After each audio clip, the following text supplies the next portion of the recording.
Why aren't you listening to me? Doesn't anybody ever listen to me? Listen to me? Listen to me? Listen to me?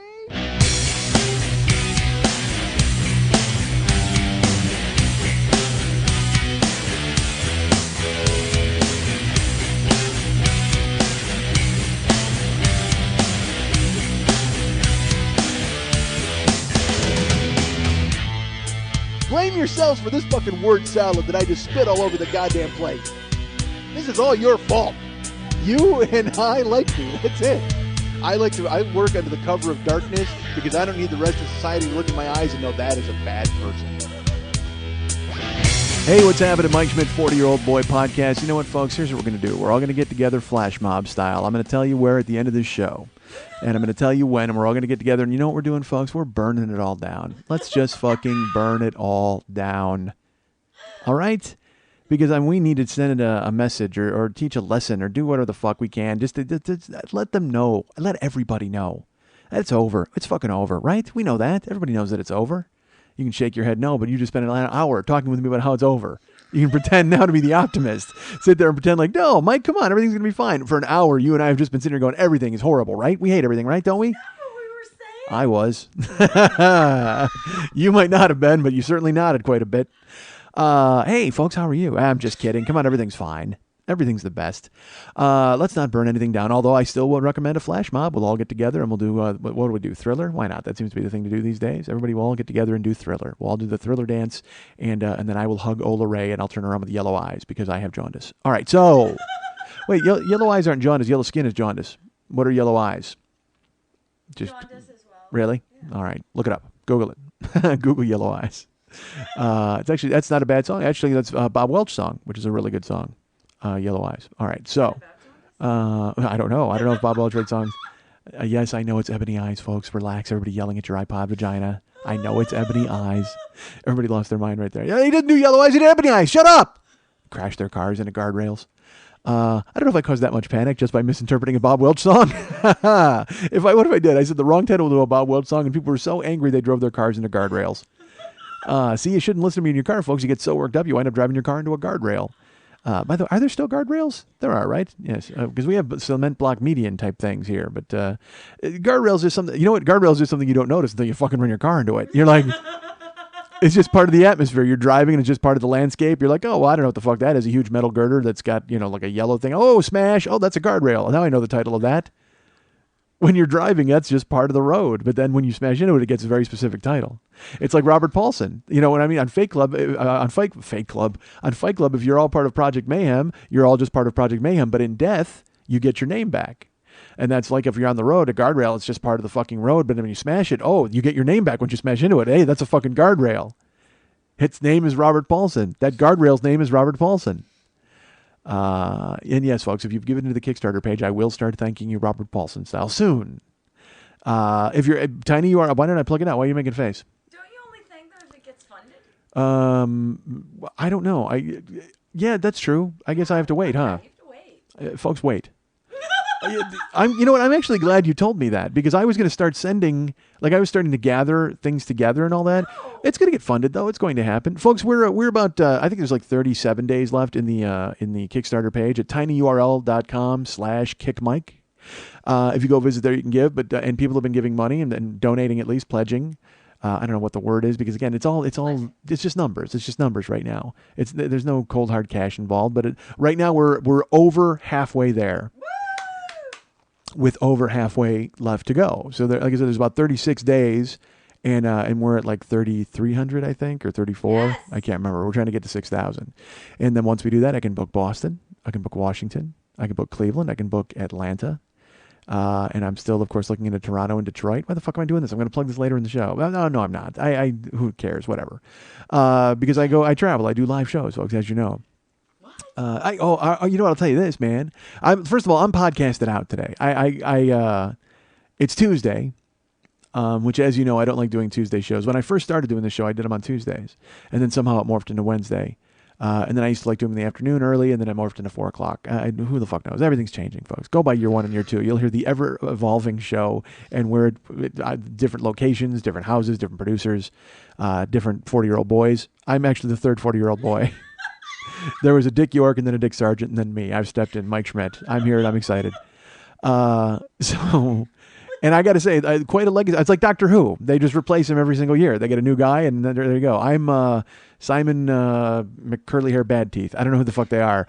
I'm not a Doctor Who guy. I like that one song though. Who are those guys with the scary voices? Is that the Daleks? That's their name? Yeah. And they got that scary voice, exterminate. Is that them? Yeah, okay. I like that. That's pretty cool. Because your friend Scarlett did a dance to that. And I liked her song. She had actually built. All right, folks, you want to talk about crazy burlesque? Let's talk about it for just a second. Scarlett had a Doctor Who number, built a TARDIS. Yep.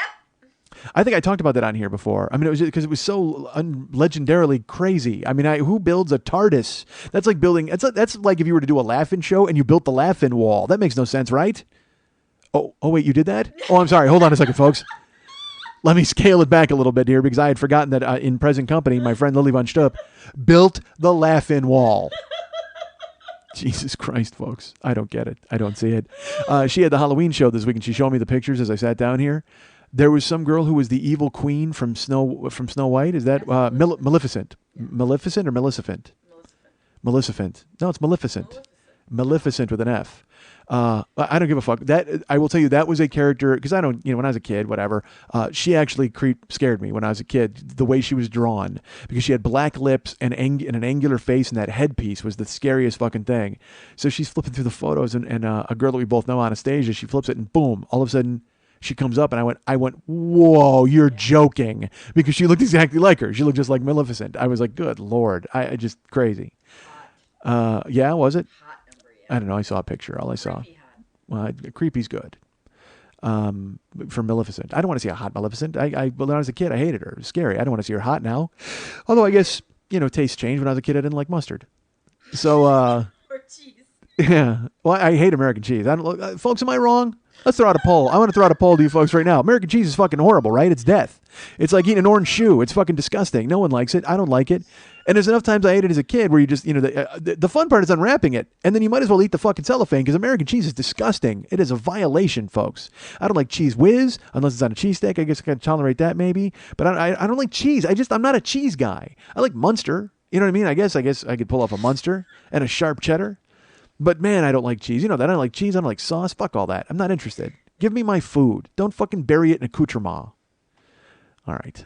Because I came in and Lily has like, that thing. They make you buy that fucking 6-deck shoe of cheese when you go to the store, and you've got to slide the pieces out. Lily's got one of those in her fridge, and I go, hey, can I have a piece of cheese? She goes, sure. And I go, no, I hate it. That's how little she knows about me, folks. All this time she's been with me. She's heard me sing the praises of hating cheese, and yet she still thinks I want to eat her cheese. I don't want to eat Lily's cheese. All right. So that happened. Yeah, you heard it. That's right. I don't want to eat your cheese. Back off. Put your orange flaps away. I'm not interested in eating your cheese. Hi. So I'm fucking podcasted out, man. I don't want to do a show today. I don't. I really don't, because it's Tuesday, and I don't usually do Tuesday shows. But tomorrow, I am on a plane. I'm on a plane at 6 a.m. heading to Chicago, Illinois, for reasons I will tell you about later. But so it's Tuesday now, and like I said, I don't like doing a Tuesday show. All right. But then also, I'm podcasted out because I had to do another podcast today. Folks, it's a short week. I got back from Minneapolis on Saturday. And so then the turnover to go to another show, I have to go, drop off dry cleaning. I got to do bank stuff. And then I've got to pack and all sorts of stuff. I know it seems weird. You got 3 days to pack. Yes, I know. But it's different because I got to do all the laundry, whatever the fuck. Who cares? No one cares. You don't give a shit about real life. So, But that's where I'm at, unfortunately. So it's a short week. So I was asked by the lovely hosts of the Comedy Film Nerds podcast. That's Graham Elwood and Chris Mancini, my two friends. They said, hey, you want to do the show this week? I said, yeah, when? And they said, how about Tuesday? We know you like to do it later in the day. And I had forgotten, actually, that I was doing my show on Tuesday. So I said, yeah, absolutely. What time? Like 3 or 4? And they were like, well, how about 2? And I said, okay, that's fine. And then thankfully that saved my ass because I forgot I was doing my own show at 4. So I'm in podcast mode today. And usually, I shoot my voice by the end of one of these shows. I'm hoping that I don't lose it early in this one because especially because I got to go to fucking Chicago this week. Good Lord. All right. So I had to go over there and do their podcast. All right, so I'll tell you this, dude. Fuck this day. All right, that's what I say. I'm back. Let's burn it all down. I'm back to burning it all down. This day has not turned out the way I thought it would. And it's still only 5:30, right? 5:30. And so, oh my God, it's 5:45. All right. So, and I got a plane in 12 hours. I still got a bunch of shit to do tonight. I'm trying to get my bearings, folks. I'm Captain Podcast today. So, I wake up in the middle of the night. My father says, "What you going to do with your life?" I know it's come home in the middle of the night. I know, folks. Enough. Quit correcting me. Bob Welch, Cyndi Lauper, I'm all over it. So I get up today to do their podcast, and I walk out to my car. I had to get a haircut too, so I had to get that before I go out of town. It's too. You know what? She put gunk in it. I have. No, it looks really hot right now. No, it doesn't, because Yes, it does. You know why? Because now, all right, I get my haircut like Boardwalk Empire. You know what I mean? Where it's like this thing where it's all slicked back. Don't you dare! Why, really? You're gonna do that nonsense? It looks great. Sure, it does. So and they slick it back, and they leave it back. And I used to do that when I was on the road. I would put stuff in it and slick it back, but then I didn't like the way I looked. It looked fucking ridiculous. And now I actually just throw gel in, but then there's body in it. You don't care about my hair. How weird is this? I'm going on and on. Are you filming or taking a picture? If you're filming, that's even more retarded, because people, oh my God, and then you'll upload it and people are like, oh my God, we're hearing it there and it comes out here. It's on YouTube and it's also on my ears. I put in the iPod vagina and I'm using my eyes. I'm for all senses. You know what? While you're watching this, eat cheese. I'm going to be good for all of your senses at this point. You're going to go ahead and eat cheese so you can get mouth, and then you see me and you're hearing me. Oh my God, you're like Tommy. That's who you are. You're Tommy. Oh, you're zooming in on me, folks. I got to look at the fisheye because I was looking past it and I don't know. You're getting right into the eye there. Yeah. This is Hitchcockian. I got to pass out in a bathtub. All right. So my hair, it's like slicked back. So I went to go get my hair cut, and she slicked it back with like crunchy gel, which I don't use. I use there's the soft thing now. Oh man, why? Why am I caught in this stupid loop? What now? I didn't get a picture because I was videotaping. Oh Christ! All right. No, don't look at me. I have to. You're No, looking. talk. This came up in Minneapolis. You know what? I'll talk about it in just a second too, because people were taking pictures, and then it became an issue because people were asking, "Who the fuck?" I'll get to it later. All right. So, are you filming again? What are you doing? I was trying to get a good shot to get A good shot. There's no good shot. My hair is like square. TikTok. So my hair is slicked back, and that's the thing, is I don't want it to be super slicked back, so it looks slicky right now. So that's that. You looking over here now? I like it. I'm glad you. Really Well, this is what it's pretty. supposed to look like. And it doesn't look really sexy, but it looks good, because this is the way the cut is supposed to be. But I found that I didn't like it slicked back like this, so I actually put gel in and I muss it a little bit, and it's got more kind of body to it. And it looks good. It looks good either way. Total Boardwalk Empire right Yeah, I know. That's because this is the way the cut is supposed to look. Absolutely. It's like a 20s, type of deal. Oh, stop with that nonsense. So anyway, so I went there and Natalie did my hair, and that was fine. And then I left and went to my house to go get my car. All right. Now I should tell you this. I have my Murano, which everybody knows about and everybody loves. We've all loved stories about the Murano, the beloved sidekick, the beloved character in many episodes in the past. So I have the Murano. I didn't tell you this. A few weeks ago, I was walking, and I fuck with my keys all the time. I put them on my finger and I spin them around like a gunfighter spins his 6 gun, because I'm a child.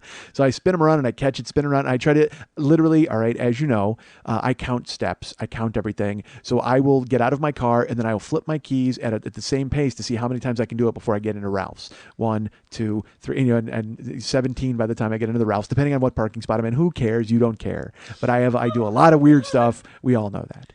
So I'm doing it, and you flip it, and sometimes the casualty is it'll fly off your finger or whatever, and it doesn't hit anybody in the face, because I'm not a psycho. I'm not flipping it super fast, but just flipping it. So I'm flipping it one day, and I have a key fob. My Murano has an electric key, so I don't have to put a key into the ignition. As long as I have the thing in my hand, I can just fucking turn the car on, which is great.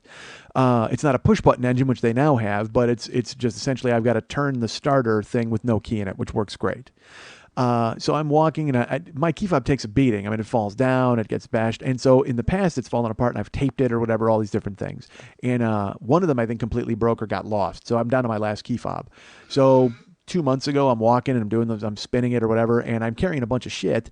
So I had my laptop over my shoulder. This was at Graveyardville, and I go to put my laptop slips off of my shoulder, and I go to grab it, and I had my keys in my right hand with my laptop over my right shoulder. So I was going to disengage the laptop off my shoulder, and it started to slip and fall, and I whipped my hand down really fast to catch it like you would catch your books when you would carry them as a kid in high school. But as I did that, all the momentum, it was like I slammed the keys to the cement and grabbed the laptop. And look, I'm happy I saved the fucking laptop. All right, that's certainly the thing you need most. If I had to drop that, but I had good keys, then who fucking cares? Nobody cares. So I saved the laptop, good for me, and then I put my stuff in, and I look down, and my key fob is in like 20 pieces. Like, it's completely fallen apart. It's, there's a battery and a motherboard, and everything's fallen apart. So I try to pinch it all together and squeeze it and tape it, and this time it's not working. So I have to start the car with the key, the actual key, which is, what am I, Ghetto Joe? No, I don't, what the fuck? Come on. I'm in the space age. It's tough to go back to the fucking 20th century, folks. So I start the car, and then I wind up getting an oil change, and I go in and I see my guy there at the dealership. I'm like, look, I need a key fob. And he goes, ooh. He goes, you don't have the other one? And I said, I got two. I'm down to none. Because I've owned the car for, 6 years, whatever. He goes, wow. He goes, that's a tough get. He goes, I can order it, but it's like $125. Wow. He goes, why don't you do this? Why don't you wait a week or two? Because we get trade-ins all the time. And if we get a trade-in, I will yank their key fob and I will just give it to you. Because he's a good guy who takes care of me over there. I said, okay, that'd be great. I would love it. Well, that was 2 months ago. I've called, I've left messages, and I could very easily drive over there and ask him, but I just don't, because I'm like, whatever the fuck. I don't want to bother him because he was doing me a favor. But now I'm going to drive over and order the key fob because I'm fucking tired of it. Because I can't, carrying a key is just, again, it's all of a sudden I might as well be in a fucking, in a sitcom from the 70s. I mean, who the fuck uses car keys anymore? Awful. I was space age man. I could point my thing and pop, and then just drive. It was great. And now I actually have to have a fucking key. Awful. Ugh. Who am I? You people? So I'm going to drive over there. So, but I keep putting it off because I'm not up during the day and it's hard to do whatever. You know my schedule. Plus I'm on the road all the time now, folks. I'm so popular, getting haircuts. So today I walk out to the car. I go in the house. I get ready for the podcast. I grab my earbuds from tweakedaudio.com/40, which I use every time I do this podcast. And you should use them every time you're listening to this podcast. And a few people wrote me last week and they said, hey, I did the autoerotic asphyxiation thing. It worked perfectly. Thank you. Awesome. And I said, good. I'm glad you made it through the other side. So I did not hear from tweakedaudio.com/40. I think they're still processing it. Actually, they're probably like 30 shows behind. They don't listen. What the fuck? I'm kidding myself that they listen. All right, so, and what's funny is I say that now and Bruce will write me and go, we listen. But he will not mention autoerotic asphyxiation. AEA. So, the fuck was I saying? So I go to the car. Got my tweaked audio earbuds. I got my 4 Propels in my lunchbox. And I got my notepad. I got to go over to Chris's first and do their show and then double back over here. So I get to my car and then I got to put in the key like a failure. So I put the key in and I pop the lock. And the thing is, it's you got to do twice to the right and it unlocks all the doors and I can throw something in the back seat. Well, for some reason this time I turned it and it went really easy. So it's a real hard turn usually with my key. But I put it in and it popped really easy. And I was like, oh, okay. And then I went to take my key out and it kind of stuck, but I pulled it out and I opened the door. And here's what I discovered, folks. I have a car alarm. I didn't know I had a car alarm. Did I ever tell the story of my car alarm on this show? I think I might have. Okay, let me tell this story really fast. When I bought the Murano at first, I was so excited to get it, and they upsold me on everything, and I said yes. So they actually said, do you want an alarm system? It was like $600, and it was this big fancy thing, and I go, yeah, absolutely, I'd trick it out, do it. It wasn't OnStar, but it was something where it was basically a fucking car alarm, but it was $600, and it covered different things, and I had to disable it, whatever. So I get the car home, and within the first 2 days, I'm in my house and I hear it go off in the street. And I go running out there, and nobody's around. The car's fine, so I open it up. I hit the bip bip, and everything's fine. But what I don't realize is this alarm system is, I guess, so good and so highly sensitive to being having things stolen or whatever the fuck. My car alarm was going off because I was sleeping during the day. It's going off 7, 8, 9 times a day because whenever a car would drive too close to it and rumble the street, it would set off my car alarm. So I would go out and I would freak out. Because it would be on, but I didn't hear it. And here's how I discovered it, because finally one of my neighbors was like, do you know the fucking car again all day? And I'm like, what car? And they told me, and I go, that's my car. They go, are you serious? They go, your car alarm's on all day. All day. It's on all day. I'm like, fuck, I didn't know, man. I'm working. I'm not there. You know what? I wasn't, it was because I'd be out of town doing stand-up or whatever, that kind of thing. That's when I bought the car. So I take it in. And I tell him, this is after like 2 weeks or whatever. I go, dude, the alarm is really sensitive. It keeps going off. He goes, oh, well, we can adjust that. And I said, well, yeah, are you going to adjust it to where somebody could fucking steal it? I go, honestly. He goes, no, it's fine. It's an easy adjustment. We can fix it. So they kept it for a day, and then they fixed it. They said everything was fine. They tested it. They tried it. I go, yeah. I go, whenever a truck rumbles by, and he goes, no, we shook it. We did everything we could. I said, okay, great. So I took it home, and everything seemed to be fine for a week. And then one night I come out to my car to leave, and there's a note on my windshield. And as I get closer, I'm looking. There's something else. I'm like, I can't figure it out. But I take the note, and it says, hey, motherfucker. Why the fuck won't you turn your car alarm off? What the fuck is your problem? And I look, and there's spit all over my car, like the door handle. I don't know. It must have been a Boy Scout pack. Who the fuck spits that much on a car? But they spit a huge loogie on my windshield, spit on my door handle, spit on the driver's door, because apparently all night long, while I was home asleep, all overnight, my fucking car alarm went off and people couldn't sleep, and they came out finally and put that fucking evil note on my car and spit on the doors. And I don't know, again, it might have been a torch wielding posse. I don't fucking know, but it was enough to piss people off. I think I told this on there. I must have told this story. So then that day I brought it in, I go, take it out. And he goes, what? I go, take, you got to take the alarm out. And I showed him the note, and I showed him there was spit all over my car. I go, dude, you said you fixed it. Now look at this. I go, it's going on all night long. It just starts, and people are losing their minds in my neighborhood. I can't have it. And so they took it out, and he goes, okay. And I go, so I get the refund of $600, right? And they were like, what? And I told the story on here. Eventually they were weirded out, but then they worked it in, and they had to redo the payments and all that kind of stuff. Okay. So, I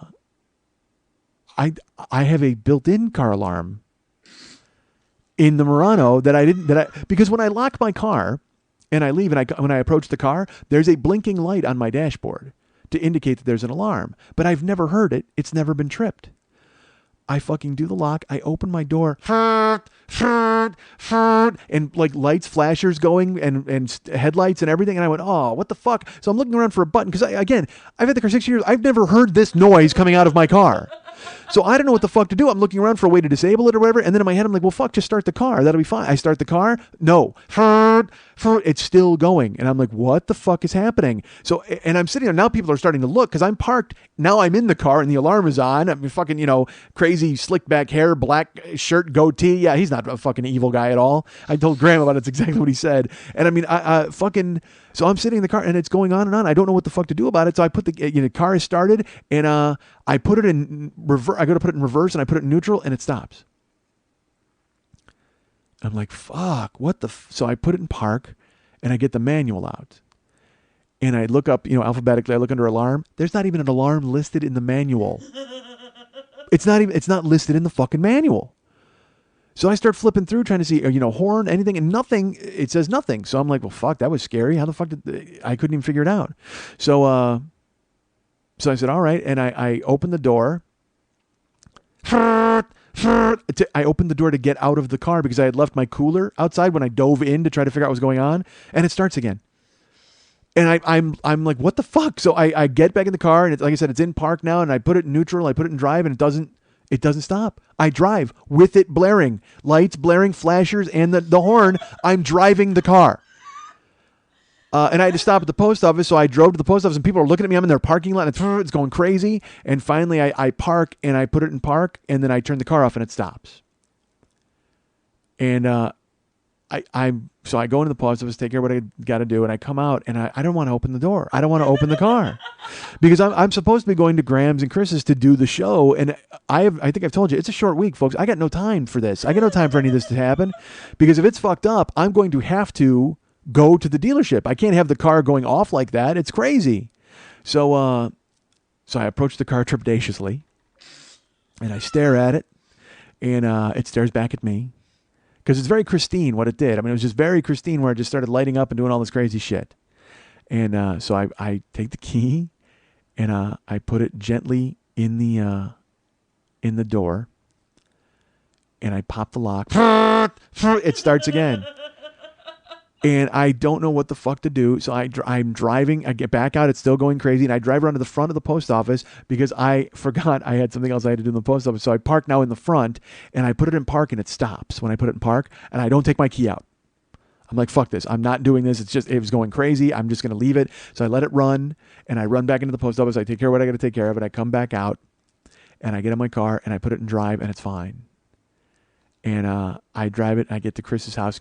I would say Chris lives in this idyllic, quiet neighborhood, like weeping willow trees and just, families pushing babies, just so quiet. I'm like, I don't want this to happen in his fucking neighborhood. Absolutely not. Like, it's the kind of neighborhood where you see a cat walking around, but it's not like a feral cat who's eating stuff from the gutter. It's like a nice cat with a collar who might literally live somewhere but is enjoying a nice stroll. You know what I mean? It's a real neighborhood. So I get in there and I pull in, I park my car, and I'm looking at it. I'm just like, oh, don't.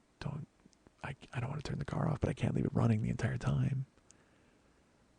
And so I open the door, and nothing happens. The car's still started. I close the windows, I open the door, and then I put it in park. Nothing. And then I gently take the key, and I turn it off, and nothing. I lock the door and I close it. It's fine. And then I go in and I tell Graham and Chris, at any moment, my car may explode. In which case, I will have to run outside and find out what's going on. But right now, let's do the show. But just know that my mind is elsewhere. And then I got out and I warned them. I go, look, if you want to come with me, you'll see. It's crazy. And but I went to my car and I put the key in. It was fine. And I started it and drove here to Lily's house, and everything was fine. So we're fine now. I'm assuming, of course, it will be the worst moment is when it will start again. It's like, when I'm ready to leave for the airport in the morning, and then it'll fucking go bananas, and it's 6 in the morning, and then it won't stop. The only thing I could think of is that somehow, because remember I said it was an easy turn with the key, the only thing I could think of is that I put the key in and somehow tripped something, because then I said it was hard to pull my key out. Like if I left it half and half, almost like if you had a Slim Jim and you popped it. That's the only thing I can think of. But, I mean, did my actions give the car an alarm? Like, I mean, I didn't think I had any sort of alarm. It's like, was it that? It was such a weird movement with the key where it's so used to not being key fucked that it just went, hey, fuck, we got to invent some noise. All right, horn, go. And it's just because, my car is a sentient being. I don't know if you know that, folks. There's a lady who lives in my car and tells me where to drive and go. And now she's apparently calling the shots with the fucking alarm that she just invented. I had no fucking idea it existed, but now it does. And at least it works. So don't steal my fucking car, folks. I guess that's the bottom line for you motherfuckers. You think you're going to mosey up and take my goddamn car? That's not happening because apparently the lady who lives in my car has got it covered. The only thing she doesn't know is how to tell me apart from a robber. Maybe she's inventing alarms. Maybe she'll invent a thumb scan of some sort where I can go ahead and get into my own car without causing a goddamn problem for the entire fucking neighborhood. Who knows? But that just led to me not wanting to do anything today, folks. Like literally, I wanted to climb under the coats and hope the day went away. I've told you that. Because that sucked and all that fucking, is it going to happen? Is it not going to happen? I get worked up. And it's nothing. It's a car horn. I should just fucking relax. But people are staring at me and I get weirded out because I have anxieties, folks, and I twist myself up. I do that. This happened this weekend. Why don't I share this with you, folks? Because this gets to who I am as a guy, as a bad guy. I'm a bad guy. I'm a bad person, folks. I want to stop being a bad person. I tell you I want to stop being a bad person, and yet, but the thing is, I'm not a bad person to anybody else but me. Because I fucking hate me, man. Nobody likes me. Why the fuck should they like me? I don't like me.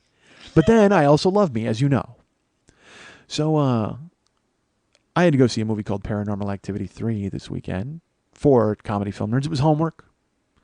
So I went and saw that film. And afterwards, we went and had dinner at Animal, my favorite restaurant on Fairfax, a restaurant I enjoy. So we ordered chicken liver toast. They have chicken liver toast, and it's a crostini a grilled crostini, and then they put chicken liver on the top with like a balsamic onion reduction, and then some green chives or parsley, whatever the fuck it is. It's real good. It's $3. It's like literally the cheapest thing they have. A glass of ice is $5. But the chicken liver toast is $3, and you get one piece. And Karen and I usually whack it in half and split it. So we did that. She got it. We cut it in half, and I ate my half. It was wonderful and delicious and full of liver and crostini flavor. So she's eating her half, and she takes a bite and eats it, and then there's, the heel of it is basically left. So she puts that in her mouth, and she kind of eats it, and she makes a face, and she pulls it out of her mouth. And it's about an inch of bread left. Because say a crostini is about 4 inches long, 3 inches. There's about an inch of the bread left, 1/4 of it. And she pulls it out of her mouth, and the liver is now off of it because it was in her mouth. And she didn't chew it, but she pulls it out, and she shows, and the bread is burnt. The crostini is burnt. And she puts it on her plate. And I go, oh, what's wrong? She's like, oh, that's burnt, Michael. And I go, yeah, I can see that. She goes, well, that's not good. And I'm like, yeah. And she says, can you send it back? And I mean, yes, I can. But what's the point? We ate 3/4 of it, and the 1/4 that's left, there's no liver on anymore. You're sending back a heel of bread because it's burnt. But it's not for me to make that judgment. You know what I mean? And I was telling this story to somebody, and they're like, why are you the one who has to send it back? And it's because that's what I do in restaurants. I order for me. I order for a lady. If a lady's with me, I order for them. That's how I do it. It goes with my haircut. So, haircut from the 20s, you have to do everything from the 20s. So I just think it's a nice thing to do. And it's like, let's put it this way. I don't order what I think they should eat. Let's clarify that. We'll have a meeting of the minds. We'll look at the menu. I find out what the lady would enjoy, and then I will order for that lady. I'm happy to do it. It's what I like to do. So I think it's a class move. It's like opening a door for somebody or letting them on an elevator. It's just, I have manners. But at the same time, then what will happen is I'll be out, and then a waiter will come by, and Karen will go, hey, can I do this? And then the waiter will walk away, and I'll look at Karen, and I'll go, so do you want to just do all the ordering now? Is that what because I'm a fucking jagoff. I mean, what's she supposed to do? Tell me every goddamn request that she has? But it doesn't matter, because I'm always like, oh, you know what? You talk to the waiter then. When the waiter comes back, you go ahead and do it. She's like, no, it's fine. You do it. I'm like, no, that's fine. Apparently you want to handle everything. No, she doesn't. She wanted one thing, stupid. Shut the fuck up. But this time she takes the bread out and puts it on the table, and I look at her, and she's like, yeah, can you send that back? And and look, Animal is a fancy restaurant, and it's expensive. So they shouldn't bat a fucking eye at something like this. They don't want to turn out burned food, and they want to know when something like this happens. I guess all of those things are true, but all I can think of is the fact that it's a $3 piece of bread that we have now eaten $2.75 worth of. And I look at her, I go, well, do you want me to just tell them that it's burnt? And she goes, well, no. And I go, well, what do you want from this? And she goes, well, can you get a replacement? And I go, you want another piece? She goes, yeah. She goes, this one's burnt. I go, we ate it. We ate almost all of it. And she's like, well, yeah, but look, it's burnt, and they need it. I just want a new piece. So here's what I should have done, folks. When the waiter came, I should have just said, you know what? We'll take another chicken liver toast, because it's $3. The fuck do I care? I'm broke. I'm going to hell. I'm going to be dead soon. So fucking $3. Big deal. I would hand that to a hobo in the street. Which is that's what I should have done. I should just ordered a second one. That's all I should have done. But instead, I got weird about it. In my head, I'm like, all right, well, I guess I'll send it back. If that's what you want. I go, you don't want it just off the bill? You sure you want another piece? She goes, yeah, tell them to replace it. I'm like, okay. So when we sat down at Animal, again, it's a fancy joint. We were recognized. There was a busboy there who recognized us. And he came up and he was very nice, and his name is Victor. He's a nice guy, and he knows Karen. And I told Karen, I go, that guy just wants to marry you. I mean, he's gonna poison my food, because he comes over and he's like, oh man, nice to see you. And he holds her hand, and he's talking to her, and I'm just like, hey, I'm here, dude. Not that I care. I don't want to talk to Victor the busboy. What the fuck? He's a nice guy, but who cares? Go ahead, talk to my wife. So he's talking to her, and they're getting along. Everything's fine. And then there's a waiter there we really liked. We've had a few times. He's a really good guy. And he walks right past us, and we're like, oh, that's our guy. And as we're talking, tattooed waiter with ear guards. Those, or what are those called? The gears? What are those things? The pierced? Yeah. Like the crazy droopy ear something. I can't remember what the fuck. Gauge. There it is, a gauge. With gauges in his ears, tattoos up and down each arm. Crazy. Oh my God. Are we recording still? Yeah, we're fine. Oh, okay. What'd you yank out? Is it your phone? Lily shifted and ripped something out of the wall. I didn't know what the fuck it was. So this guy's got ear gauges in each ear, and he's got tattoos up and down his arms, and he's got hipster, black fucking framed glasses, and he's got a pretentious red beard, and he's going bald. And he's a nice guy, whatever the fuck. I'm sure he's a good guy. He's a waiter, and good for him. But he comes over, and we're like, oh, we know the other guy. And he's like, oh, yeah, he's a good guy. He's really good. So what can I get you guys? And he was nice, I suppose. So we dealt with him, and he left. So then they bring our food. The Christini thing happened. So I'm looking for our waiter. His name is William. I'll tell you that. And he keeps walking past us. Like he's stopping at other tables and asking how they're doing, but he doesn't engage us. And I'm finding it weird. It's seemingly odd because normally they're very attentive there. So the Christini is bad. And so I catch Victor's eye as he walks by, and he goes, is everything okay? And I go, Victor, and look, I will tell you this. My heart was not into this, but I'm doing it because Karen, I can't tell her no, eat the burn shit. Because then, you know who I am? You ever see Pink Floyd, The Wall? And there's the evil professor, and he's home with his shrew wife, and then he pulls the little pink of gristle out of his mouth from a pork chop, and then she taps on his plate, and he has to eat the gristle. That's who I would become. I'd become the shrew wife. Fuck that. I don't want to be the shrew wife. My wife, she doesn't have to eat the burnt bread. But what I can't understand is why didn't she just say, yeah, you know what, just have him take it off the bill? Why do you want a replacement? We look horrible. We look fucking horrible. It's a tiny piece of burnt bread. Don't eat it. Fuck. It's a crouton. So that's all going through my head. Victor walks up, and I go, hey, Victor, you know what? This is burnt. Is there a way that we can just get like another one? Because I mean, as you can see, it's because it was heavily burnt on top. And he goes, oh, hold on, I will get someone to help you. And I'm like, oh, all right. Victor couldn't just take it. Why couldn't you take it? And then he reaches and grabs it. So I'm like, oh, okay, well, good. We're just square. He takes it away. So then William comes by a couple minutes later carrying it. And he goes, what's the story? I understand there's a problem. I go, it's not really, because now I'm weird. Now I was like, all right, now there's a second person I don't want to tell anybody. Okay. But now there's a second person I have to tell about this mistake. So he comes over, and you know me, I'm the guy who fucking, at the fucking at the fat guy store, I was like, take all these clothes back because they fucked my name up. I don't give a shit about complaining. I'm happy to do it, but it just seemed like such a petty thing to complain about. I didn't want to deal with it. And again, it's me twisting my own guts with a fucking stick. All right. And this isn't interesting to anybody. I should just fucking, you know what? That's great. No, it isn't. It's fucking, I'm sure you do. So fucking William comes by and he's like, yeah, I understand there's a problem. What's the story? And I go, you know what? I go, you can see that it's burnt. My wife was eating it and she would like to get a replacement of it. And he goes, oh, so you want another piece? And I said, because now you're questioning me. All right. And you're a waiter. You're supposed to nod and go, oh, I'm very sorry about that, and walk away and magically reappear with something that makes me happy because I'm the fucking client, the customer, right? Well, he just goes, oh, so you actually want another? No, he didn't say actually. He goes, you want another piece? And I go, yeah, my wife would like a replacement piece. That's fine. I mean, it's just, that's burnt. And I could see it. He was judging it because in his head, he's like, it's $3. I knew it. I knew I was being judged. And he's holding it in his hand. It's tiny. It's this little fucking sliver of bread. Like literally a bird would have hopped on the table, looked at it, and turned up its beak and flown away. It's not big enough for anybody to consume. And he goes, all right, well, I'll get you some help. And he walks away. And I'm like, why aren't you just saying you're sorry and you'll bring me bread? Why aren't you just saying that? So a couple minutes goes by. The manager comes over. I think she was the manager. She was expediting plates. I don't fucking know. But she comes over, and this is the complete truth. She comes over and she goes, hi, I heard there's something wrong over here. What's wrong?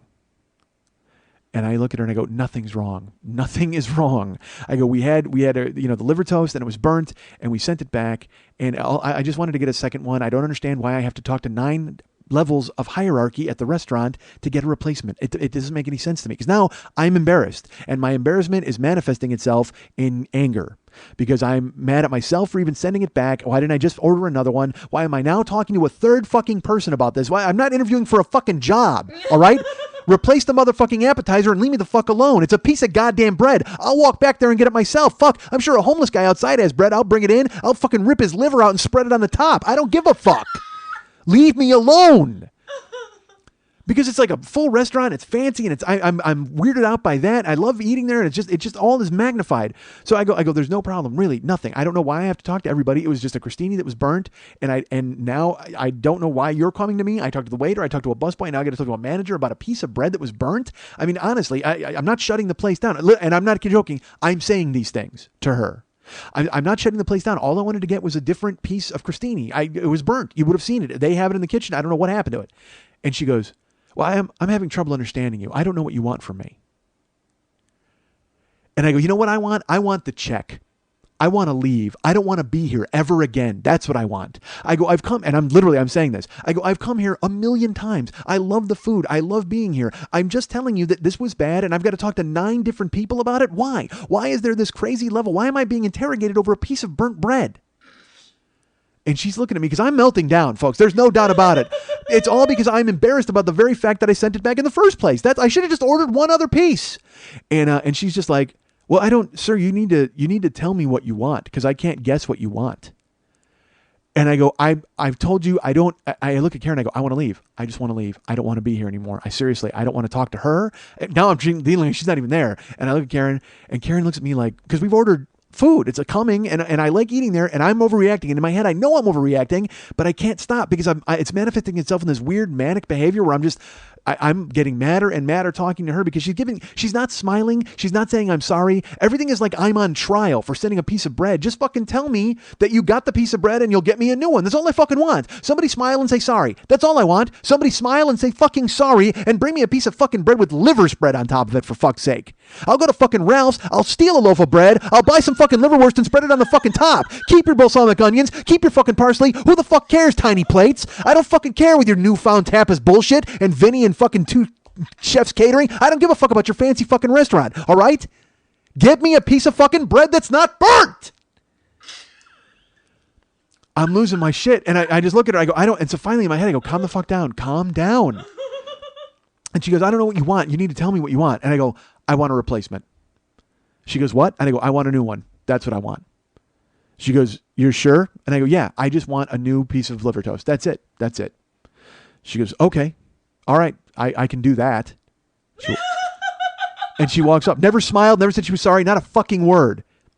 And I'm sitting there, and we're in close quarters because there's a table next to us of people, and then there's a table on my right that has a couple, and I'm so wound up, folks. And again, and this is a bad thing, and I know it's a bad thing. Okay, I understand that, but this is who I am and what I did. The woman walked away, and I was so fucking keyed up. I looked, and I punched myself in the face.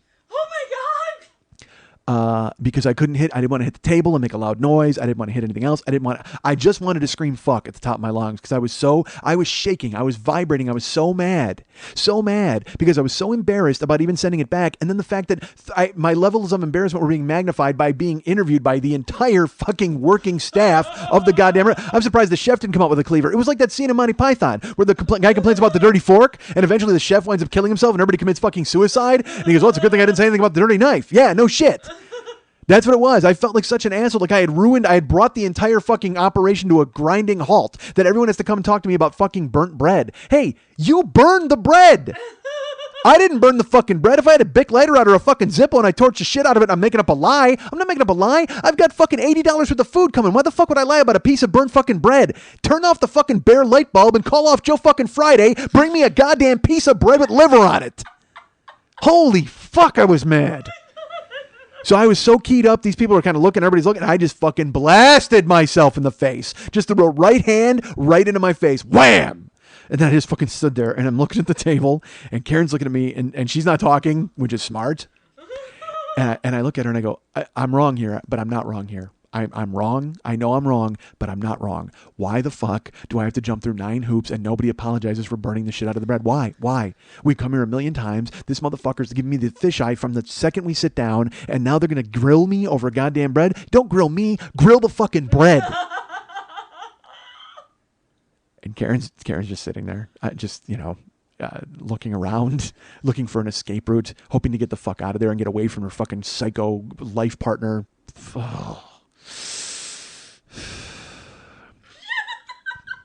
I was so keyed up. I mean, I was so mad, and I tried to relax. I was like, just fucking relax, drink some water, shut the fuck up, relax. And which is, again, people are looking at me because they saw me punch myself in the face, which didn't work.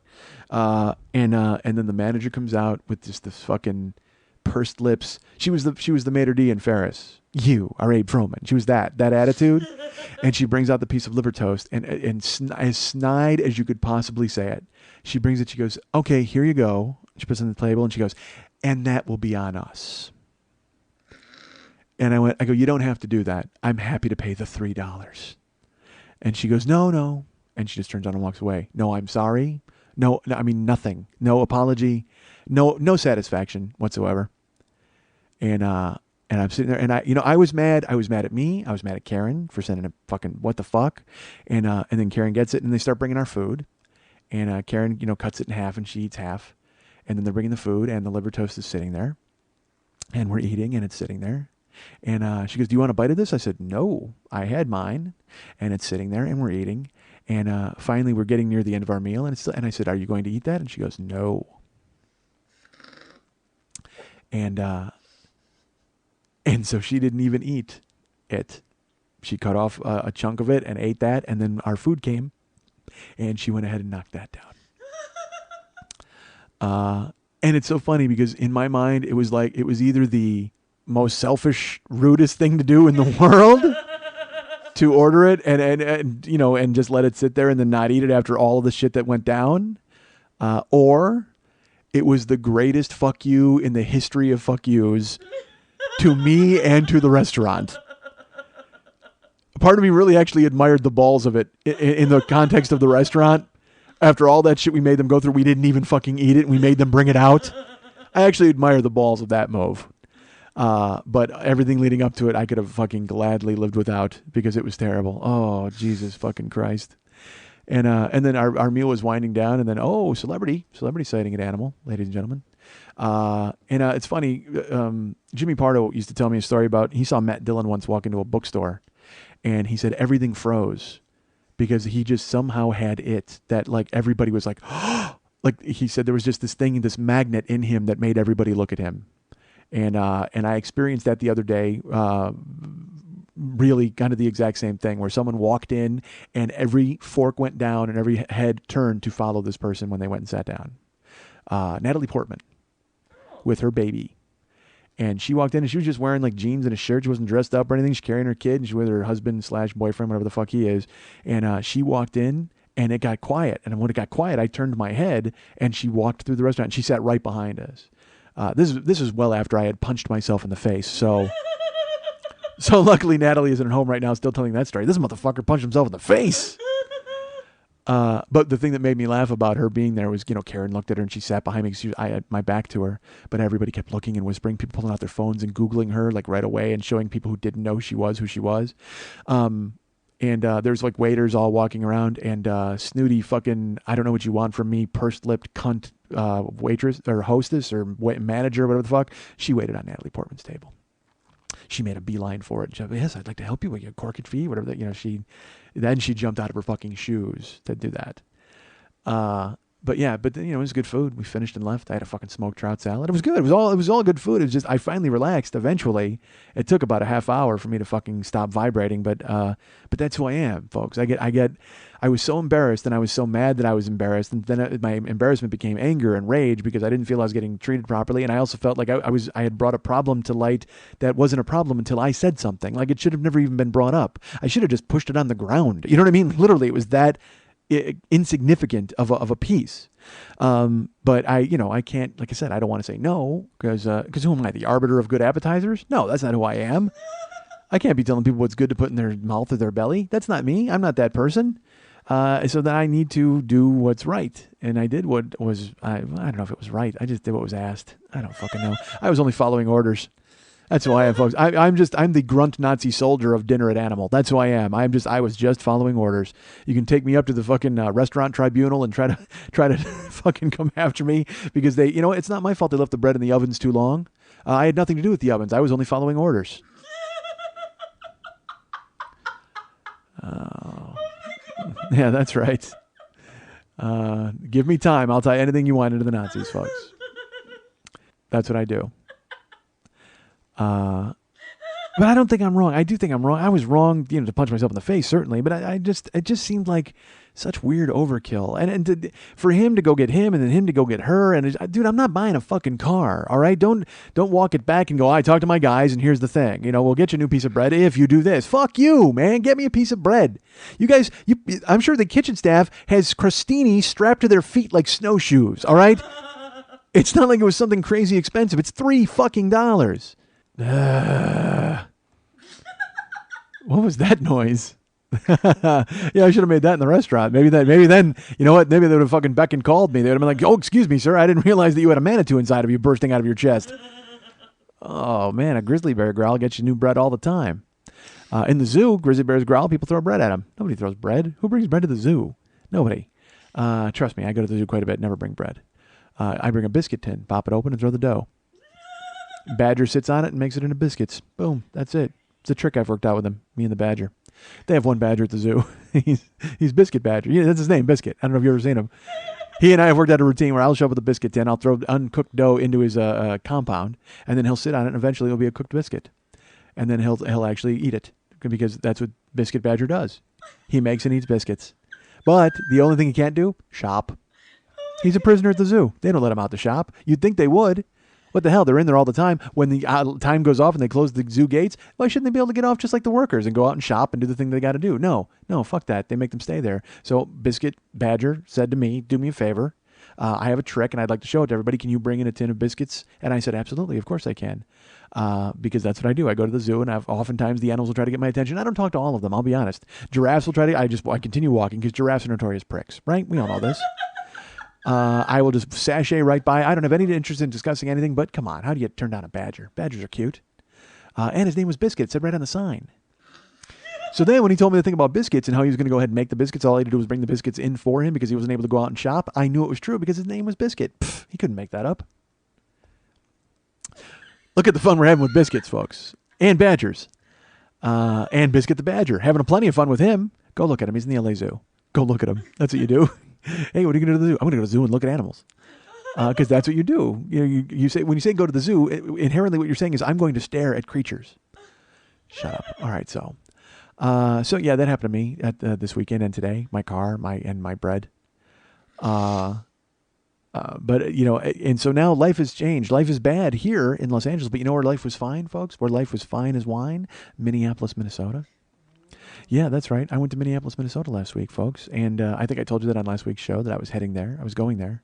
And I was going to do a show in Minneapolis, Minnesota on Friday night, but I wound up leaving Thursday because I like to leave a day early now. As I told you, I used to, in towns like Portland and Seattle, I got in the day of, and then I wound up getting 2 hours of sleep and had to go do tech, and it was grim, folks. I don't like doing that anymore. So now I'm going to get in a day early.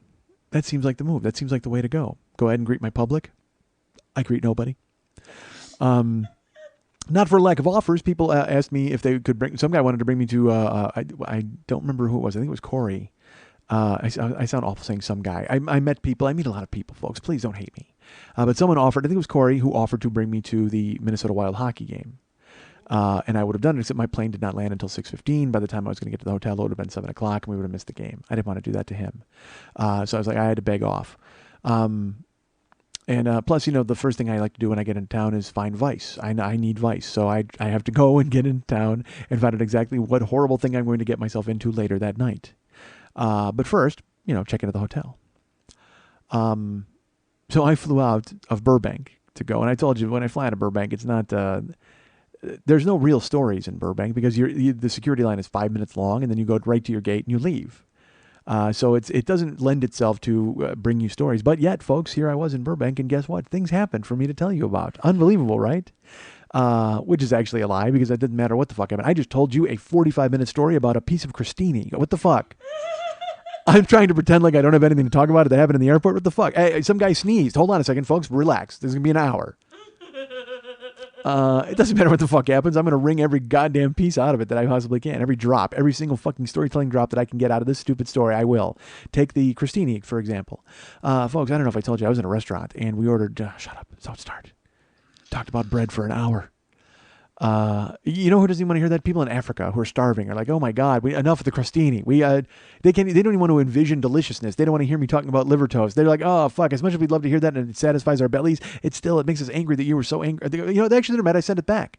They're like, why didn't you just put that in an envelope and mail it right to us? I should have done that. But even then, you know what happens? They see that it's burnt, refuse. They don't sign it. They send it right back to me. God damn it. Look at my gift crostini in the mouth, Africans.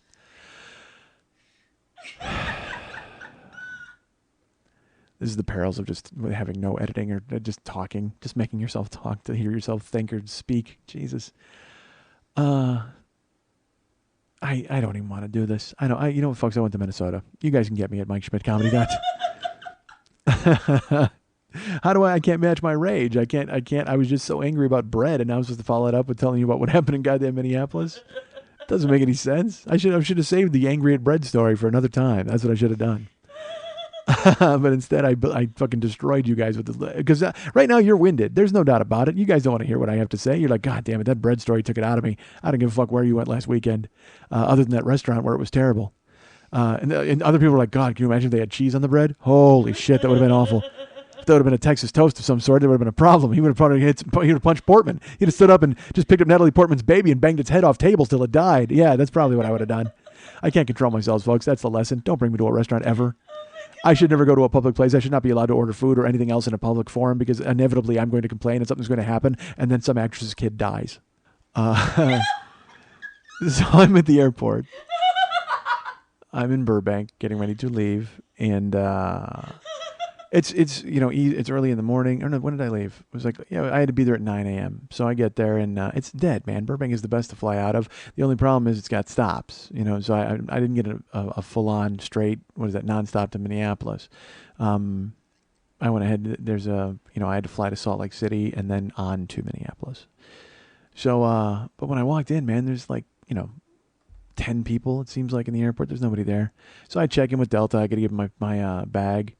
And so people were ready. They're like, why are you flying Delta? And it's like, because they had a good price. I don't know. I mean, is Delta horrible? I guess. And then yesterday, sure enough, someone starts twittering this. I guess there's some chart going around online about Delta and how terrible they are. And I'm just like, I actually liked it. Like when I wound up flying it, I enjoyed Delta. So good. Stop buying tickets on Delta so nobody sits next to me.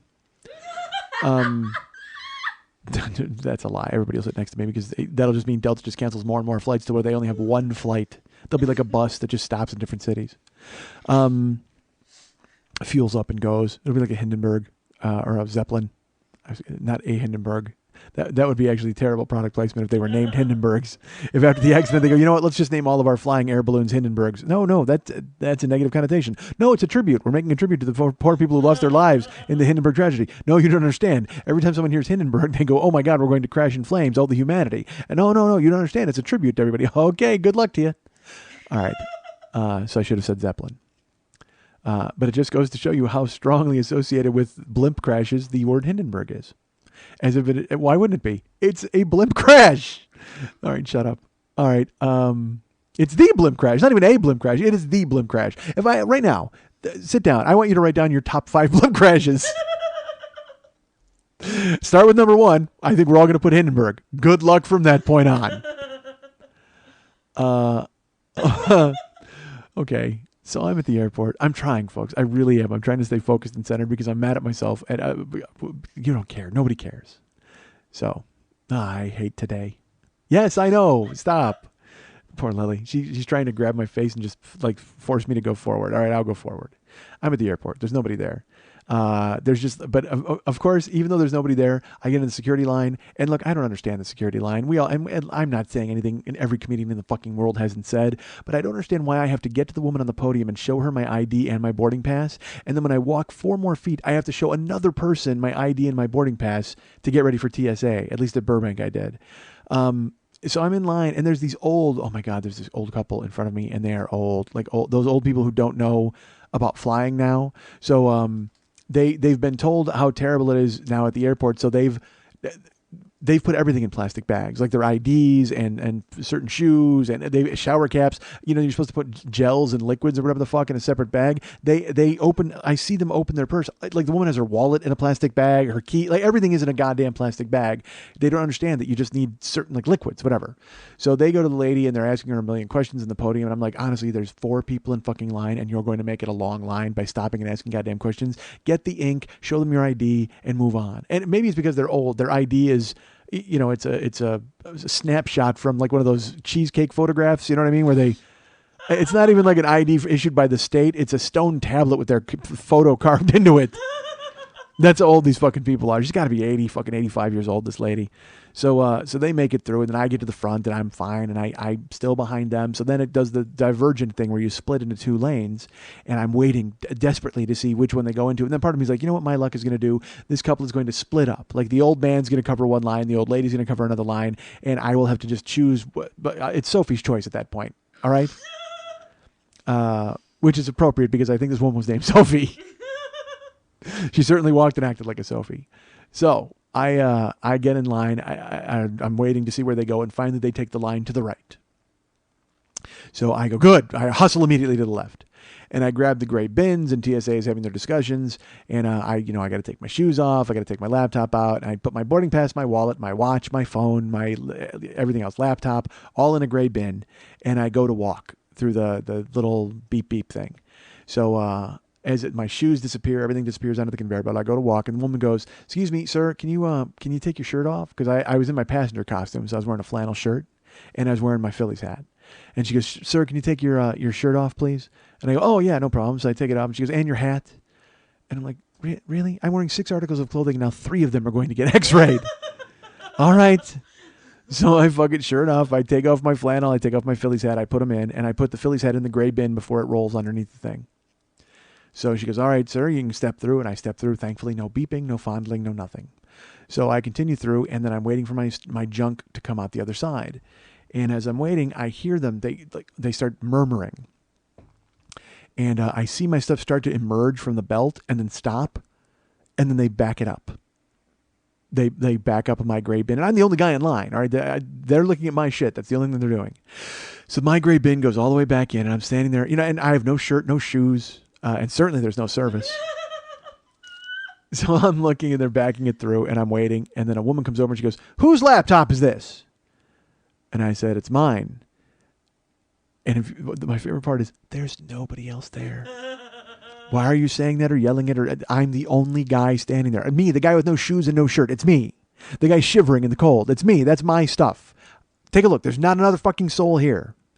So she backs it's under the thing, and she goes, "Sir, you need to put your laptop in a separate bin. It can't be in the same bin as everything else. Nothing can be on top or under the laptop." And look, we've all flown. The rules are different everywhere, right? I mean, you can all vouch for that. I mean, I've put my shit in the same gray bin in every goddamn airport. Denver, Portland, Seattle, fucking LAX. And you know what? Even in Burbank, I've done it. Because I don't want to take 9 gray bins. I'm not building a train. I'm just fucking putting my shit in to get on the goddamn plane. But sure enough, she backs it all the way out.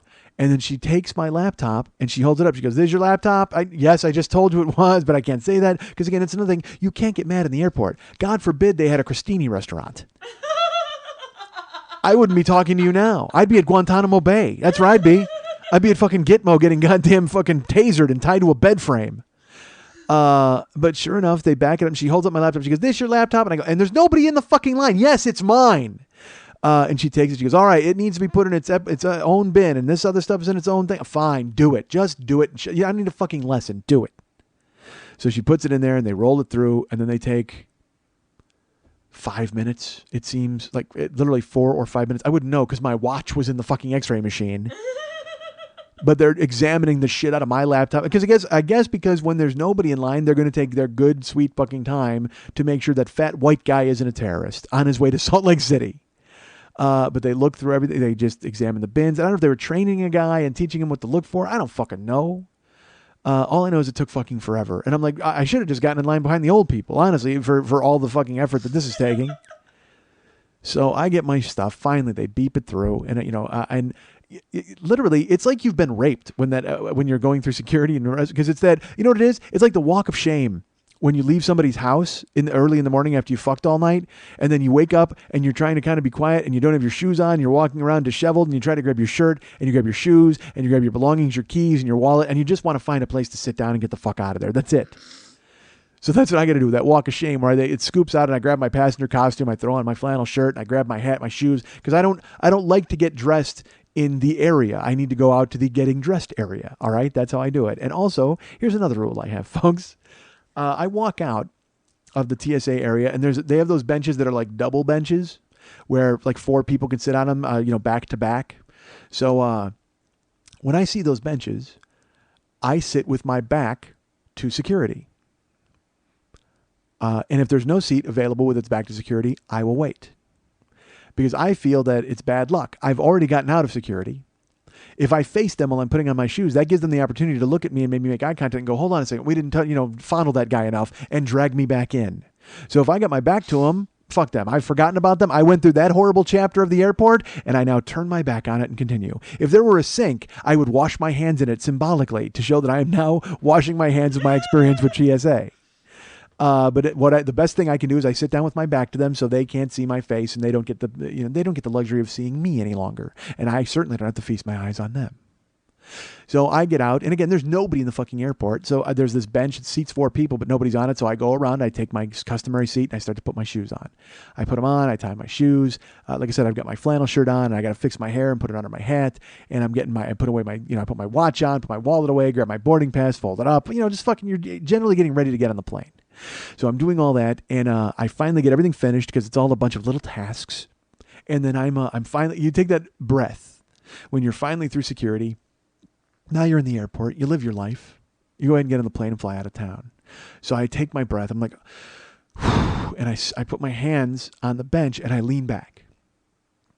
And as I'm leaning back, I hear chattering. Like, the old people are talking. They have made it through the line now. That's how long it took. Those old people have now made it through the line. And I put my hands down and I'm looking, and the husband, he flops down behind me, and Sophie does not sit down. Sophie decides to come around to the front, and I'm there and I'm getting ready. And like I said, I'm taking a breath and I got my hands out, and Sophie is old. And Sophie, as old people want to do, they don't give a fuck about anything or anybody at all in their general vicinity.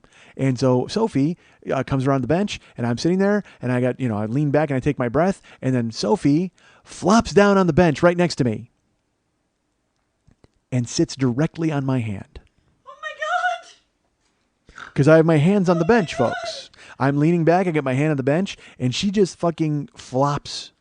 There's no other better word for it. It wasn't like she gently sat her ancient ass on top of me. No, she flump right on top of my hand.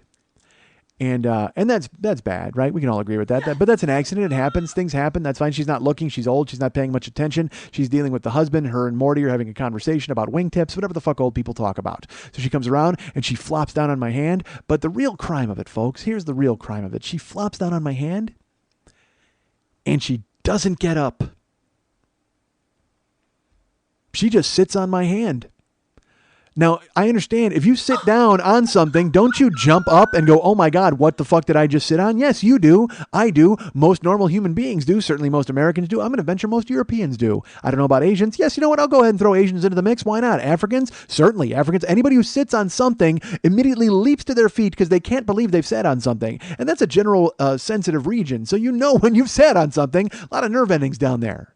So, but she flops down on my hand, whump, and stays.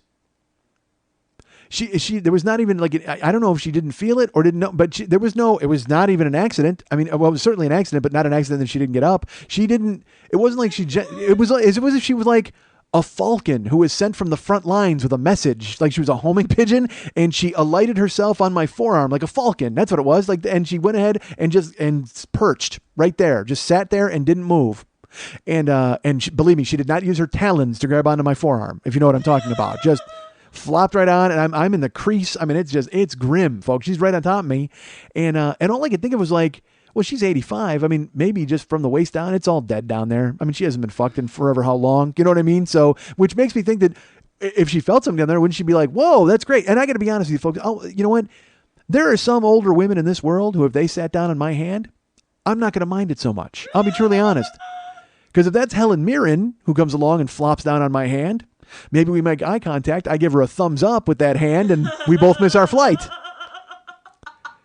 We find a bathroom to take care of goddamn inspector business. You know what I'm saying? Honestly, I don't.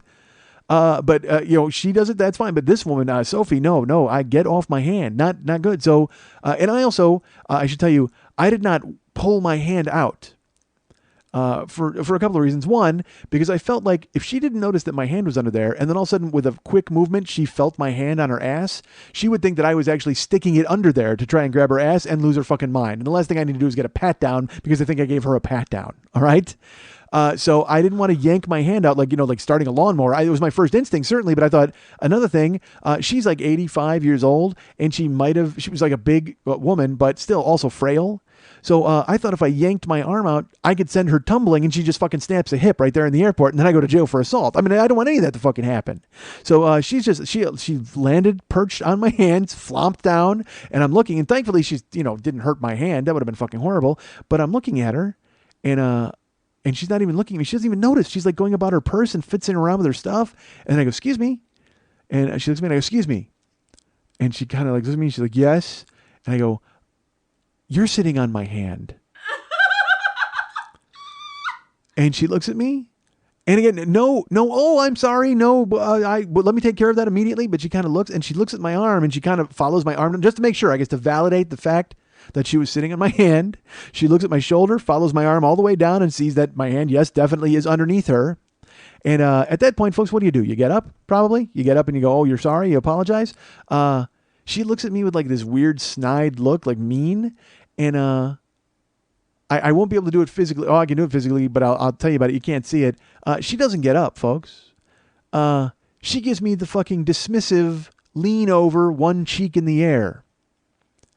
Just like that, lean to the right, and then she lifted her left cheek up and just kind of looked at me like, get your hand out of there. Like, she gave me the one sneak cheek to get my fucking hand out of there. Like, she didn't even apologize. She didn't stand up or nothing. I guess she figured just like, you know what? I'm old. Fuck it. I don't fucking care.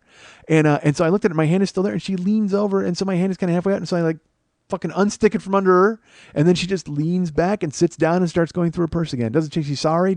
Nothing at all. And look, I understand not getting an apology. That's fine because she's old. She doesn't have to say she's sorry for anything.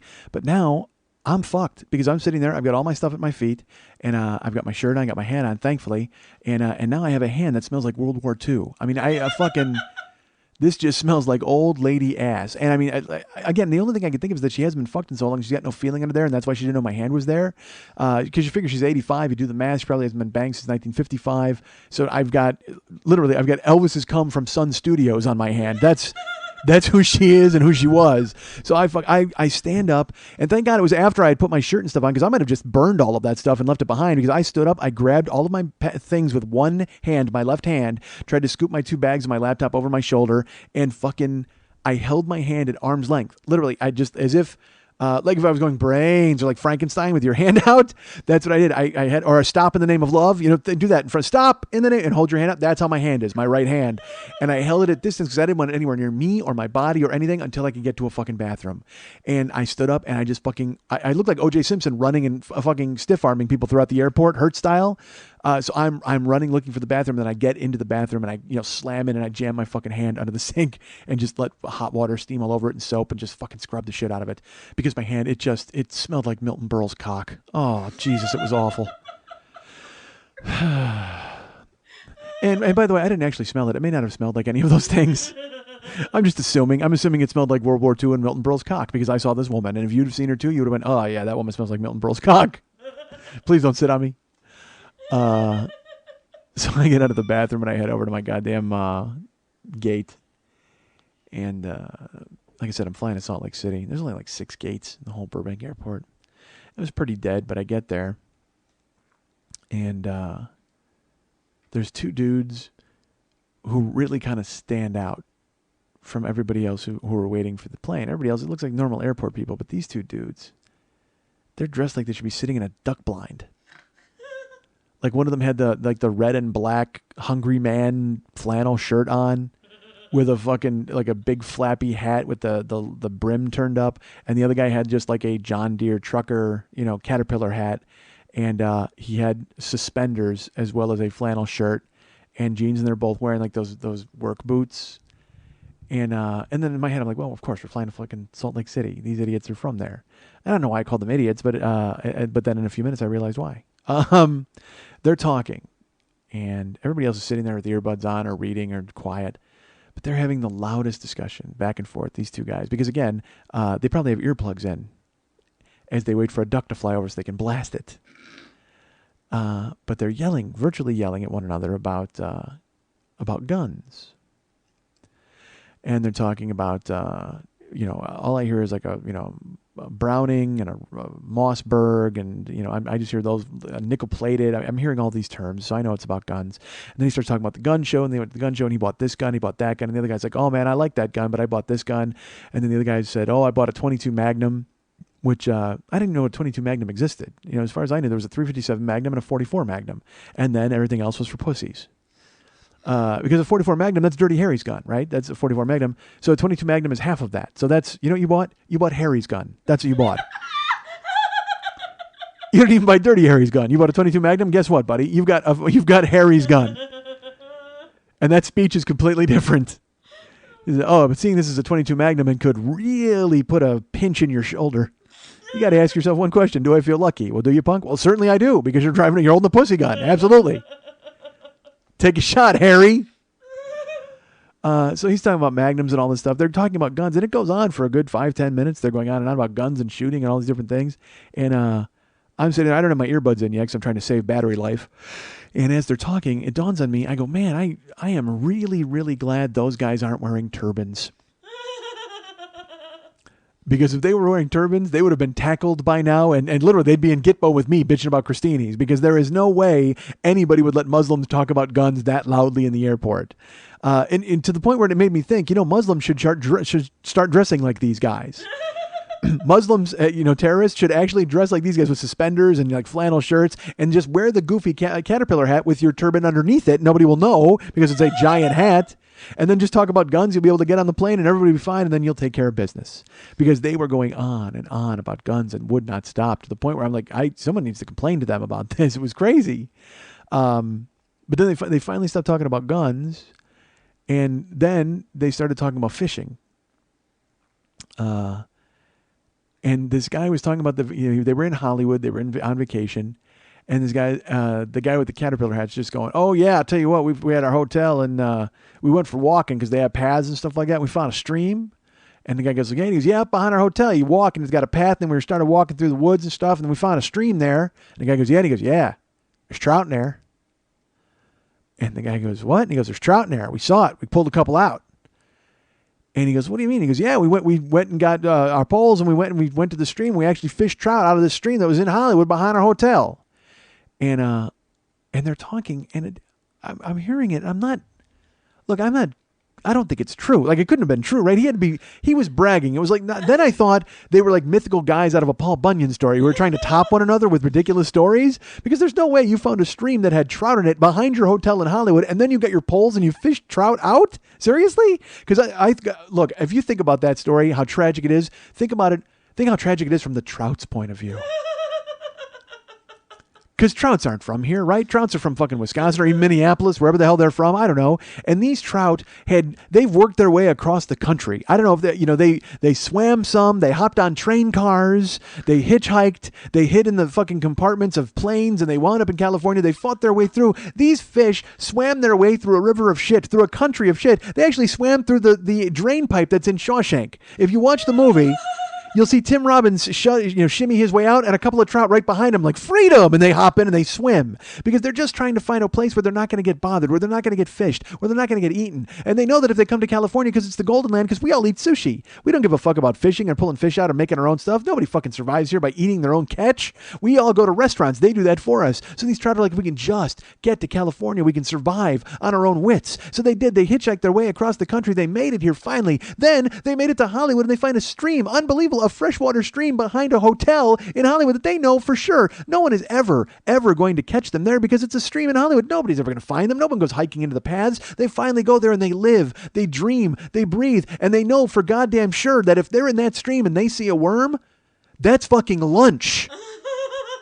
Anywhere else in the country, there's danger of them getting fished. But look, they fucking got out of that. They came here and they know we eat sushi. We're not fishing for them. So if they see a worm, they know that it's goddamn lunch. And sure enough, they go ahead and they swim in that stream and they live. They spawn families, generations as they survive there in that stream behind the hotel in Hollywood. They eat the worms because the worms are plentiful. And they know no one's trying to steal them or kill them. No one's trying to hurt them at all. They know that they can just survive. And sure enough, one morning they get up. It's bright, it's clear, it's fresh. They're breathing with their gills. The sun is shining through the reflective pond that is the top of their stream, and they see a worm. And they think to themselves, oh my gosh, how lucky are we? We finally got an early breakfast. We don't even have to wait for lunch. There's an early breakfast. There's a worm. And this trout swims over to it, and he sees that worm, and he bites it, and he knows the taste of betrayal. This trout knows the feeling of being betrayed by nature and the world, and that there is no fish god. Everything is cruel because there's now a hook in his mouth. All of a sudden, he survived coming across this country and riding on a train car and swinging through a dirty drain pipe and doing everything he could, hiding in plains, finding a stream, raising a family, living there and doing everything he could. And now, he's going to die because Jethro didn't want to go to Disneyland.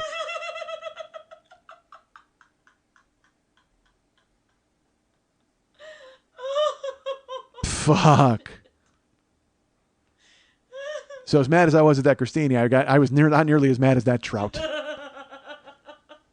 That whole family of trout have to be fucking furious. It's like, dude, go rape John Voight and leave us the fuck alone. Honestly. Go play your banjo and leave us the fuck alone. We finally found a home. For God's sake. For fuck's sake. Just go do something. Go tell them something they got a pretty mouth. Leave me alone. And you know why? Because those trout had been lulled into a false sense of security for years. Oh my God. They were existing up there. It was a luxurious. It was a trout paradise. And then their caregiver, their provider, yanked out by his face. For what? For what?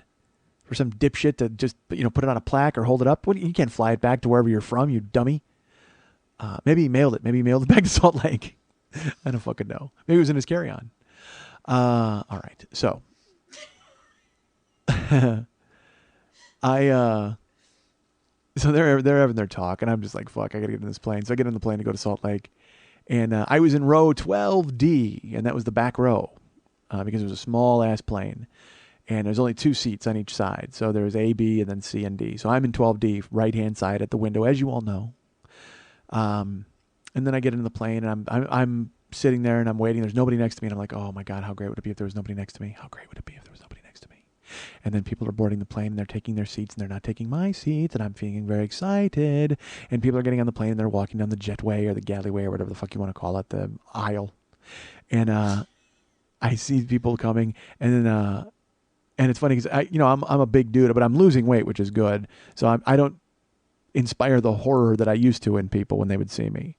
But then a big dude gets on the plane, and it's so funny. I felt bad for him because he was big. He was a real big dude, and he goes walking down, and you can just see everybody kind of shifting nervously. And I'm like, oh well, because I know exactly what it means to be that guy.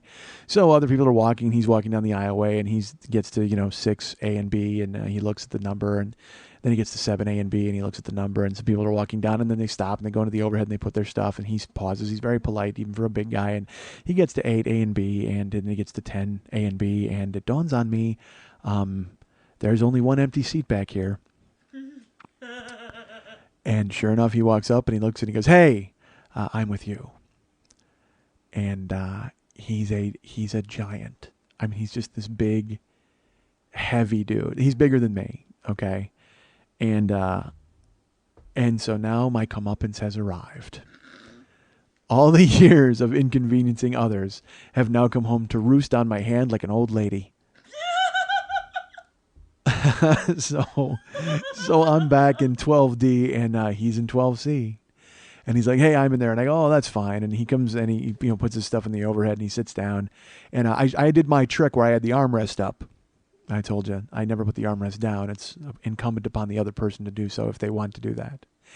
And he flops down next to me, and not a mean way. He just had to, because that's how you have to when you're a big dude and you're trying to limbo underneath the fucking overhead compartment. And so he sits down, and our bodies just meld together like Tetris. Literally, just our fat goes together like Tetris as he sits next to me, and he's getting his seatbelt on. I already have mine on, and he's shifting, he's looking, and he doesn't even look for the armrest.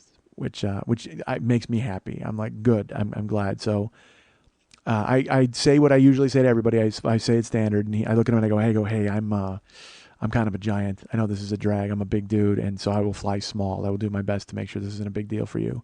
He looks at me and he goes, it's not a big deal for me, but it's not a big deal for you. I'm bigger than you. I should apologize. What? And I go, no, I'm fine. I'm cool. And he goes, oh, I'm cool if you're cool. Don't worry about it. And because then it's funny, I've always said this, like I when people sit next to me and they touch me or they get all fucking weirded out, and I'm always like, oh, if only there was a fat guy here, because he would probably understand. But then I've had big guys who get all uncomfortable and huffy because they're in the aisle and I'm on the window, whatever the fuck. But this guy, he completely understood, like he was more apologetic than me. He was really friendly and nice, and they you start giving the speech, and I'm like, do you want the shade open so you can work? I'm trying to be nice, and he's like, no, I'm good. Are you comfortable? I want to make sure that you're fine. And I go, yeah, I'm good. He goes, okay, well, we'll get through this. It'll be fine. And he starts looking down at he has a trapper keeper, which he wants to do work, and I thought he was my comeuppance. But he couldn't have made it more enjoyable to fly with him because he was a big dude and he was apologetic and he was nice. It was like flying with myself, and so I kind of found myself. I got like a crush on this guy, like a real nice. Like just an airport flying crush where I'm like, oh, he's nice. I like him. And so I wanted to talk to him. So I'm like, now I'm talking to him about fucking his work, and I'm asking him questions. Because normally I climb into my earbuds. I don't want to fucking talk to anybody. So I'm talking to him, and he's really nice and friendly, but he's also got to get to work. And I'm like, all right, I'll let you get back to work. But again, I have a crush on him, so I kind of want to talk to him. But the best part of it is we're back in there and we're fat, all right? And we're together and we're like melded as fat people. And so now we're essentially one being. We're just one being with two fucking heads in the back corner of the plane. It's almost like, you know what it looks like? I'll tell you, because the two of us together, it looks like somehow, do you remember when Luke Skywalker tore apart Jabba the Hutt's palace? Well, it looks like if just before that had happened, they knew it was going to happen, and they spirited Jabba the Hutt onto a plane to Salt Lake City, and he flew away. Because that's who we look like, literally, Jabba the Hutt together in the back fucking seat. And I can't imagine that the flight, because we're in the back right corner, I picture the plane flying at an angle like a wheelie, you know what I mean? Like it's tipped, and we're just skimming across the sky.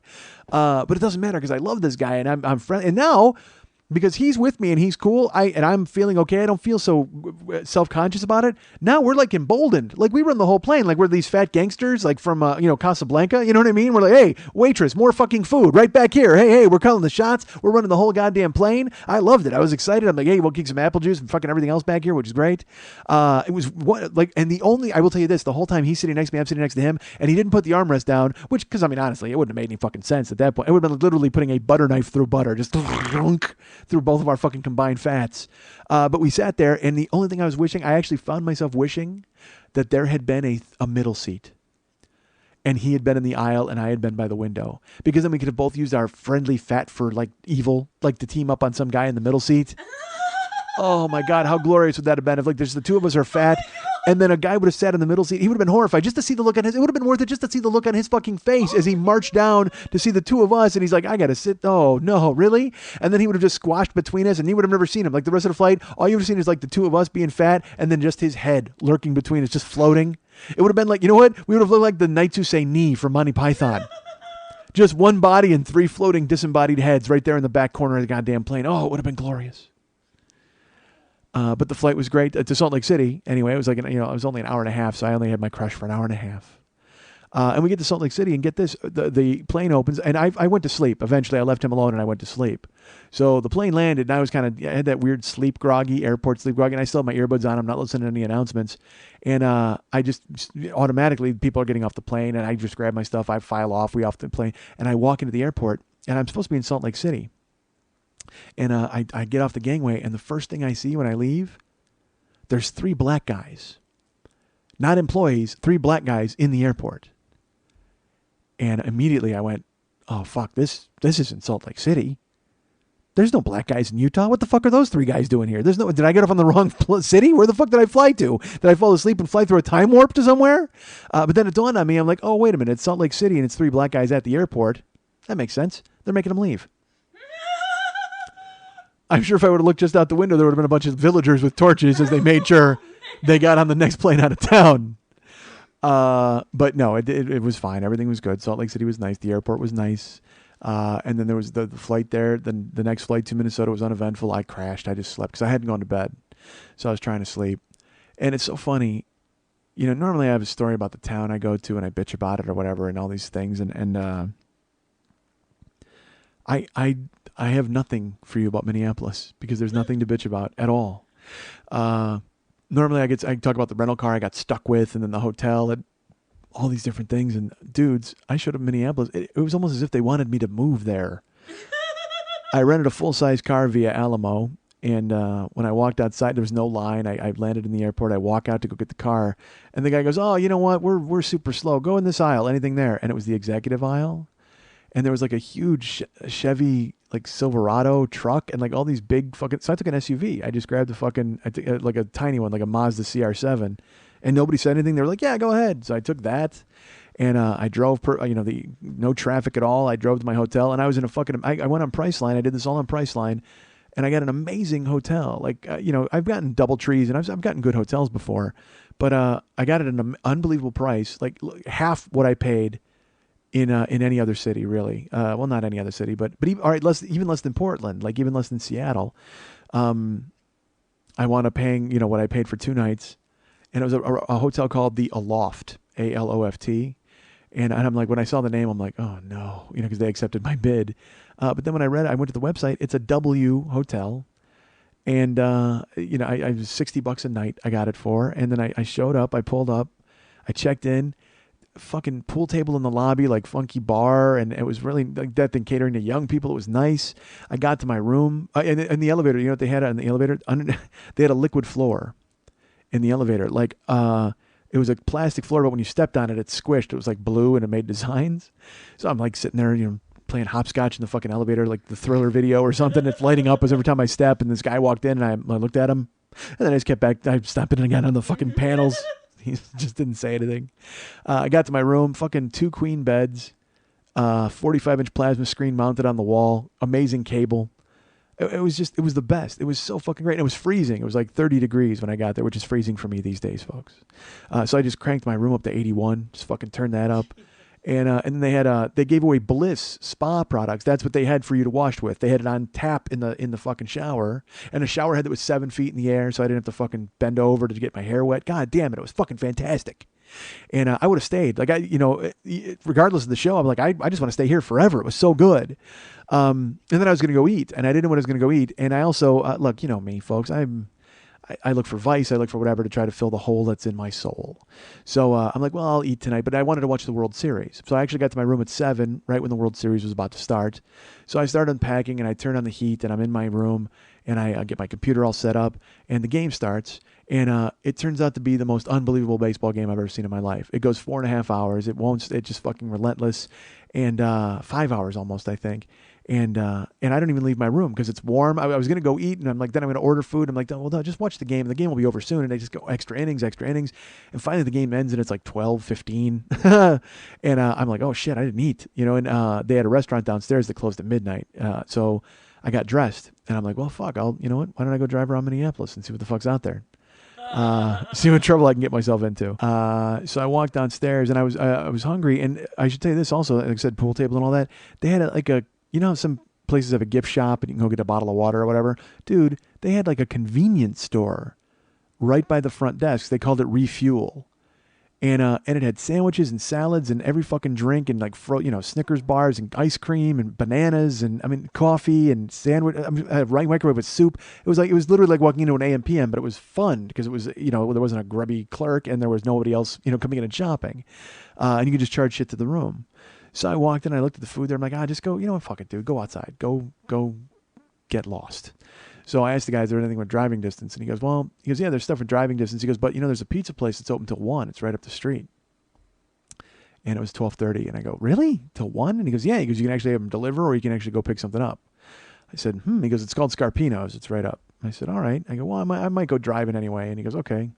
So I walked outside, and I was going to go to the car and drive. And I Googled, I'd look for strip clubs. I'd look for stuff like that when I Googled. And I found everybody's like, I guess there was a place that does couch dances. And look, I like the idea of the couch dance in theory. I won't lie to you folks. It's me and a hot chick rolling around on a couch. Done. What's not to like about that? Well, what's not to like about that would be the couch in that equation. Because I got news for you. After every couch dance, it's not like they go ahead and take out the old couch and bring in the fresh couch. Oh, no, that's not how it works. No, if I won't buy a couch from IKEA because I think it's haunted by 1,000 asses, what do you think the couch at the strip club that gets couch dances on it is haunted by? Just the screams of thousands of unborn children who are pissed off that they're lying in a velvet Naugahyde couch. No, thank you. My hand still stinks from the other airport. I don't need the rest of me to fucking follow suit. I've already had one weird crotch on me. I don't need to roll around in other weird crotches. So the couch dance held no appeal to me at all. I was like, I can't do it. So, but I was going to go drive and find something, anything. But there's really no Vice in Minneapolis. I was shocked. Like, I mean, I tried, believe me, I fucking looked and I could not find anything. So I go out to my car, which is, I will say this is the one thing that I didn't like about the Aloft, $15 a day to park. Which is fine, whatever the fuck, who cares? Because they go, are you going to go in, out? And I go, yeah, I am. And they go, it's 15. So I walked out to get my car. And I was hit in the face with the 25 degree wind or whatever. And I just went, oh, fuck. I can't drive. I'm not going to drive somewhere. Why am I going out? It's 12:30 at night. Fucking, what are you doing? There's a pizza place a half a block up. So I walked up to Scarpino's, the pizza joint. And I will say this, is I approached it and I saw Scarpino's it's right next to the Minnesota Veterinary Hospital. And I immediately turned around and went back to the hotel. No. I'm like, you know what? Fuck, I can't eat that. It's right next to a goddamn dog hospital. Are you shitting me? And I took like 10 steps and then the wind hit me and it was freezing and it was late. And I go, fuck this. Who cares? Just go eat a dog pizza. Who cares? So I walked in and there was one dude working. And the phone is ringing off the hook. I'm like, really? All these stoners are ordering food this late? And I had him make me a chicken parm sandwich, and he did. Like, because they have chicken parm with spaghetti. I go, can you make me the chicken parm but put it on a roll because they make sandwiches? And he's like, yeah, I guess I could do that. So he made me a fucking chicken parmesan sandwich. And I walked back to the hotel. Hipsters were playing pool in my lobby, and people were at the bar, and I ate my sandwich right there. It was awesome. I mean, I loved it. I loved the hotel. And my room was fucking so toasty warm. Oh, my God, it was awesome. And I went upstairs, and then I got ready for the show the next day, and I went and did the show. I show up, and I should tell you, this hotel was right by the Metrodome, and it's really nice, and it was downtown. And then the theater was 3 miles from the hotel. I was in the heart of the Beast Theater at the Avalon. So I get in the car the next day to go do tech and everything. I'm driving there. It's like 5:30. There's traffic, but I had to take 35, then I take the 55 to Hiawatha, whatever the fuck. I'm driving, following my phone, following directions, and I exit the road that I'm supposed to go on. Again, it's only 3 miles, folks. But over the course of this 3 miles, I'm downtown, I'm by the Metrodome, everything's fancy, I'm in my fancy hotel, and I just see it start to all fall apart. I'm driving, and I'm starting to see people standing on the side of the road, and then I'm starting to see those little tiny houses with shitty lawns and terrible like trees that have no leaves on them. I mean, just tiny little, oh my God. It looked like where Leatherface would make sausage. Like it was that kind of house, terrible. And I'm driving, and sure enough, I get down to, there's like, different language signs and all this. I wind up on Lake Street, which I come to find is it's the Sepulveda Boulevard it's the prostitute place. So I'm like, fuck, I'm glad I didn't know this last night. Lock them up.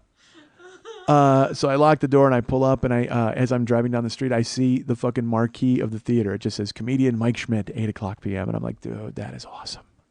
And then I go around to the other side, and I think it says Puppets in the Morning or something, some puppet show. And I wanted them to put Puppet Master Mike Schmidt, but they didn't. Comedian worked. Puppet Master I wanted. And I called Paul, the guy who ran the theater. I'm like, where do I park? He goes, hey man, the meters end at 6, and it was just about 6. So I parked right out front. And I popped into the theater, and it was huge. It was a barn. Like I said, it was 200 seats. And they were setting up a rug and the microphone. And I ran the tech with this guy named Steve, who was the best tech guy I've had on the road. He had a little trouble with the lights and syncing the music, but I told him don't worry about that. But the end is the important part, and he nailed it, which was good. And then I was getting ready, and people were coming in, and I was upstairs, and show started, and it was fucking great. I mean, it was just fantastic. I went down into the show. And it's funny, obviously what I've talked about here is what I talked about on stage up top. And I looked at my watch. I was 45 minutes in. Again, at the end of the thing, the show was 2 hours and 55 minutes. And Chicago will not be that. Let me tell you that right now, because it can't be, because I start at 7:30 and there's a show after me at 10. So it's not even going to come close. But yeah, they were really nice and laughing. And this is really strange. And I wore a different shirt. I'll tell you that. I finally got to wear it. Yes, that's right. And I was worried. I actually was like, oh man, is that a Lucky shirt that I used to wear? But that doesn't matter. Who the fuck cares? I wore my shirt. It was great. And then this is really odd. Every other city I've been in, you could wring out my clothes when I was finished. I did this show, and afterwards, I wasn't sweaty like at all. It was so strange. My hair was wet, but not. I mean, it was like my face used to drip. It was like fucking all over. But I sweat certainly, but not like the other cities where I was soaked to the bone. It was strange. I don't know why. I just figured because it was cold out. Everybody was speculating it was cold. But then I finished the show, and they were very nice. And I went in the back, came out, and everybody was leaving. And I said, "Look, we'll meet in the lobby, and we'll do the T-shirts." And everybody lined up, and it was so odd. And I even said to them, "I go, look, this is weird. I know it's like Red Rover. You're all over there waiting for me to call you over." But anybody who wants to talk to me, just come up. We'll talk. We'll take pictures. I'll shake your hand. Anything you want to do. If you want to buy a shirt, I got shirts. And first I gave out all the pre-sale shirts to everybody who had them. It was funny. This guy, Corey, brought me Propel, and this guy, John, was going to bring me Propel. Well, they hadn't arrived. So I was really thirsty. So I went downstairs and I found John in the audience before the show started. I go, "John?" And he looks up, and people are always weird that, they see me. They're just like, "Oh my God, he's really alive." So strange. Because you're just used to hearing my voice, but then when you hear me talk, you're like, "Oh my God." And John looked up at me, and I go, "Hey, did you bring Propel?" And he goes, "Oh, I think I left it in the car." And I go, "Don't worry about it. Please don't go out to your car," because I knew for a fact that John had forgotten the Propel. It wasn't in his car. He was going to go to his car, go buy some, and bring it back. That's how nice he was. But I said, "Dude, hang out." He's like, "I'm really sorry." I go, "Dude, don't worry about it. Somebody else is bringing some," which is good. So Corey wound up coming upstairs and bringing me the Propel. I was fine with it. And then we started the show. And like I said, it went 3 hours. And then I was doing the meet and greet with people. And they were all very nice. And I'm never going to remember everybody's names. Sam and Susan and Val, I met. They came up from Iowa. And I met Alex and Mim. Mim was his girlfriend. I met Doug, came up. I met Jason. I met Giovanni, the Adam Carolla superfan. He flew out with his girlfriend Katie. It was their 1 year anniversary, and they actually came to my show. And it's funny, there was another couple, and of course I don't remember who it was. I apologize, but it was their 15th year anniversary. And I was like, "Hey, 15-year anniversary!" And I said, "And you got her the traditional 15-year anniversary gift of a fat guy yelling at her for 3 hours." So then, like an hour later, when I'm talking to Gio, I'm like, "Hey, it's their 1 year anniversary," and I said, "Why would you get them the traditional 15-year gift? It makes no sense." And then I met Kurt. There's a guy, Kurt, who's donated to the show, and he writes me 3 times a week. It's not even a joke. Every week he writes, and he's always encouraging, and he always thinks when I'm down, he needs to pick me up, and he's very nice about it.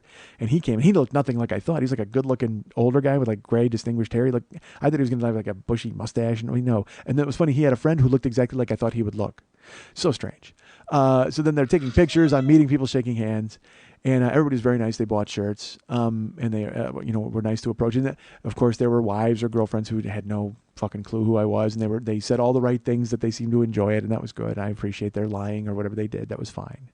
And then there was a girl, Cindy, who had pre-bought a shirt. I'll tell you about Cindy. I did a show a few weeks ago, a month ago, I don't know. And I think I told you guys I was on the road, and I met a girl, and I said I had one move in my arsenal. I called it the move. And I said, "Oh, I'll share the move with you guys." And I broke it down, and I told you guys what the move was. So Cindy wrote me shortly thereafter, and she just goes, "I want to talk about the move." And I will be honest with you, I had a bunch of those. I had a bunch of letters of like women wanting to talk about that or whatever. They asked about it. But Cindy wanted a breakdown. Like she wanted to know how it worked. She's like, "How does that work? I don't understand." And it's like, it doesn't seem like it would make sense. And it's something that and she's like, I'm a tiny girl and that sounds really interesting, but I don't know if that, blah, blah, blah. She was very, whatever. She said a bunch of stuff. And so I explained the move. I went into the schematics of it. I go, "All right, well, I actually broke it down bullet point by bullet point." And I did that for everybody who asked, because people would ask how it worked. So I did it. And I said, and I explained it. I did everything except draw it. You know what I mean? So Cindy came to the show in Minneapolis, and she was with Nathan, her friend. And she was very, kind of shy, but she was talking, and we were very nice, and I met her, and she had pre-bought a small, so we talked about that. And she was giving her opinion on the show and what she thought fit and didn't fit, because I had asked people to do that, and it was great. And then she introduced Nathan. I shook my hand, and she goes, "Nathan knows all about your move." I said, "Oh, well, good for you, Nathan. That's good luck with it if you ever decide to use it." And so we're talking, and we're joking on about the move, whatever. And then Cindy goes, she was talking about, she goes, yeah, but I still don't know how it works. Like, I still don't understand. And I go, what do you mean you don't know understand? I go, I'm literally, it's like my hands are here and your legs are here. I physically stood and said, this is the way you would stand and this is the way it works. And I go, well, look, I could show you if you want me to show you. And she goes, oh my God. She goes, how great would that picture be? No. And I said, let's do it. I said, yeah, that would be the fucking best picture ever. Let's do it. And she goes, nah, you would never do that. And I made a face because she started laughing so hard because she goes, you wouldn't do that. And I went like, are you fucking joking? I go, believe me, I'm not the one here who's going to back down from this. So I looked at her and I go, excuse me, I'm more than happy to do that. And then she started laughing. She goes, oh my God, the look in your eye right then was hilarious. She goes, you were like challenged. And I go, I'll do it. I go, I let's do that picture. I'll do it. Doesn't matter to me. And she's just like, no, that's silly. You're not going to do that. But she goes, that would be a great picture. I go, yeah, it would. And you know what? I'm here if you want to do it. And I met, she was nice, and I talked to Nathan, and everything was fine. And Nathan was very friendly. He was cool. And then I went and talked to some more people, and eventually it thinned out, and it was me and Kurt and Gio and Katie. And we wound up talking, and Gio was giving me, he's just so supportive, and so is Kurt. Everybody was. Everybody who was there was very supportive. People drove from, I was in Minneapolis. They drove from Iowa. Some people drove from Chicago. People drove from Wisconsin. I mean, it was just crazy. And so nice of them to do that. So I with Kurt, and people were saying, do you want to go out? And I'm like, I don't know. I got to talk to everybody. And again, it was that thing where I kind of thinned out. I said goodbye to Kurt and I said goodbye to them. And I went out and took some pictures of the marquee, and I was fucking alone. It's like 12:30 at night. I'm alone. And in my head, I'm like, oh, couch dance. I mean, I got to go because I have a hole in me, folks, that I got to fill with anything. I need love. And I had just been meeting and greeting and hugging and shaking people's hands. And now I'm alone. And I'm like, oh, no, man, where's everybody telling me how great I am? I need that. I fucking need that. That's what I want. So I'm like, where am I going to go? And I was going to go, like I said, I was going to go strip club. I'm trying to figure out where to go. And I went, you know what? Just go back to the hotel. You got a flight in the morning. Just go. And I'm driving. And then, but I was starving. I'd only eaten 2 bananas all day. And I'm like, well, I got to eat. But people wanted to eat with me and I didn't get to go with them. And then I'm driving and I get right by the hotel and I go, you know what? White Castle. I had talked about White Castle. It was a mile from my hotel. And so I immediately punched it up on the GPS and I went. I followed twists and turns. I followed some streets. It's like 1.5 miles from where I was staying. And I see it. I just see the fucking lit up sign and I pull up and there's like 25 cars in the drive-thru. But it didn't matter because I wasn't going to the fucking drive-thru because I was not about to stink up my fucking room with White Castle. I mean, it's death. So I'm like, oh, I'll eat there. And so I park. And I'm sitting in White Castle. I order my food, and then I get a fight with the counter lady. It was, look, why even go to a joint? I shouldn't even go in there. But I walk in, and it's a zoo. There's 20 people in the drive-thru, and there's people in the, drunk people. And I ordered a number 4 meal, which was like 2 double cheeseburgers with a small Coke and fries. And I said no pickles. And then she brought on me the head pickles, and I said to her, I go, you know what? I ordered no pickles. And she goes, no, you didn't. No, you didn't. Oh, really? And I said, no, I did. She goes, no, you didn't. Here you go. Give them to me. And she took them and she handed them to, because they were training like 5 people. So the White Castle chick took them in the back and she goes, oh, he didn't want pickles. And she takes them out of the box and she opens them and takes the pickles off and puts the pickles in the garbage and puts it back and goes to put it in the box and puts it on the tray. And the fucking manager goes, throw those away. And I'm like, thank God he said it because I was going to lose my fucking mind. But it was just trainees. They were all new. And so then he goes, we'll remake them. Throw those away. And she goes, well, okay. And she throws them out. And then they remade them. And I went and sat down. And I just sat there with a hole in my fucking soul eating. And it was awful. I will tell you this. It was awful. Because I haven't had fast food since July 1st. So I to get it. And I only ate 1.5 of the burgers. And I ate like 10 French fries. And I had a small cherry Coke. And I just sat there like going, really? This is what it's come to? I mean, 2 hours ago, everybody fucking loved me. And now I sit here silently watching a hobo wash his armpits as I fucking choke down a fucking double cheeseburger slider. Jesus Christ. Horrendous. So I sat there and then I was saved. Actually, my buddy Pat called me. And so I wound up talking to him on the phone. I'm like, I'm in a White Castle in Minneapolis, but he got me through it. And I talked to him and I left. I went back to my hotel. I get up to my room and I fire up the computer and I got a new email from Cindy. And it says, now, Mike, And I was like, oh, okay. And I clicked on it. And she's like, she goes, just kidding. I just want to make sure that you know where I was coming from with talking about the show. I just felt this way. And she was explaining her critiques. And then in the next paragraph, she wrote, I would have never taken that photo with all those strangers in the room. It was a great idea, but just the look in your eye was worth bringing it up just to see how you felt about it. But yeah, with so many strangers, I just couldn't do it. So I laughed, and then, I hit reply, and I typed Cindy, and then I typed, there are no strangers here in my hotel room.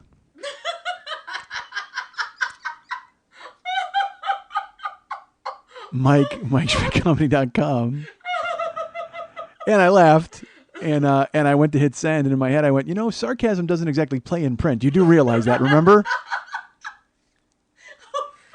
I mean, you had a great time tonight. You had an amazing show. You met wonderful people. The theater was great. It would be a shame if someone with a restraining order kept you from coming back to Minneapolis in the future because you're trying to be cute at fucking 1 o'clock in the morning. And believe me, that thought turned send into delete really quick. So the bad news is that I didn't get to do something that I thought would have been fucking hilarious. But the good news is I'll be able to come back to Minnesota in 2012 without fear of being met at the border by Nathan and a squadron of his friends beating me down.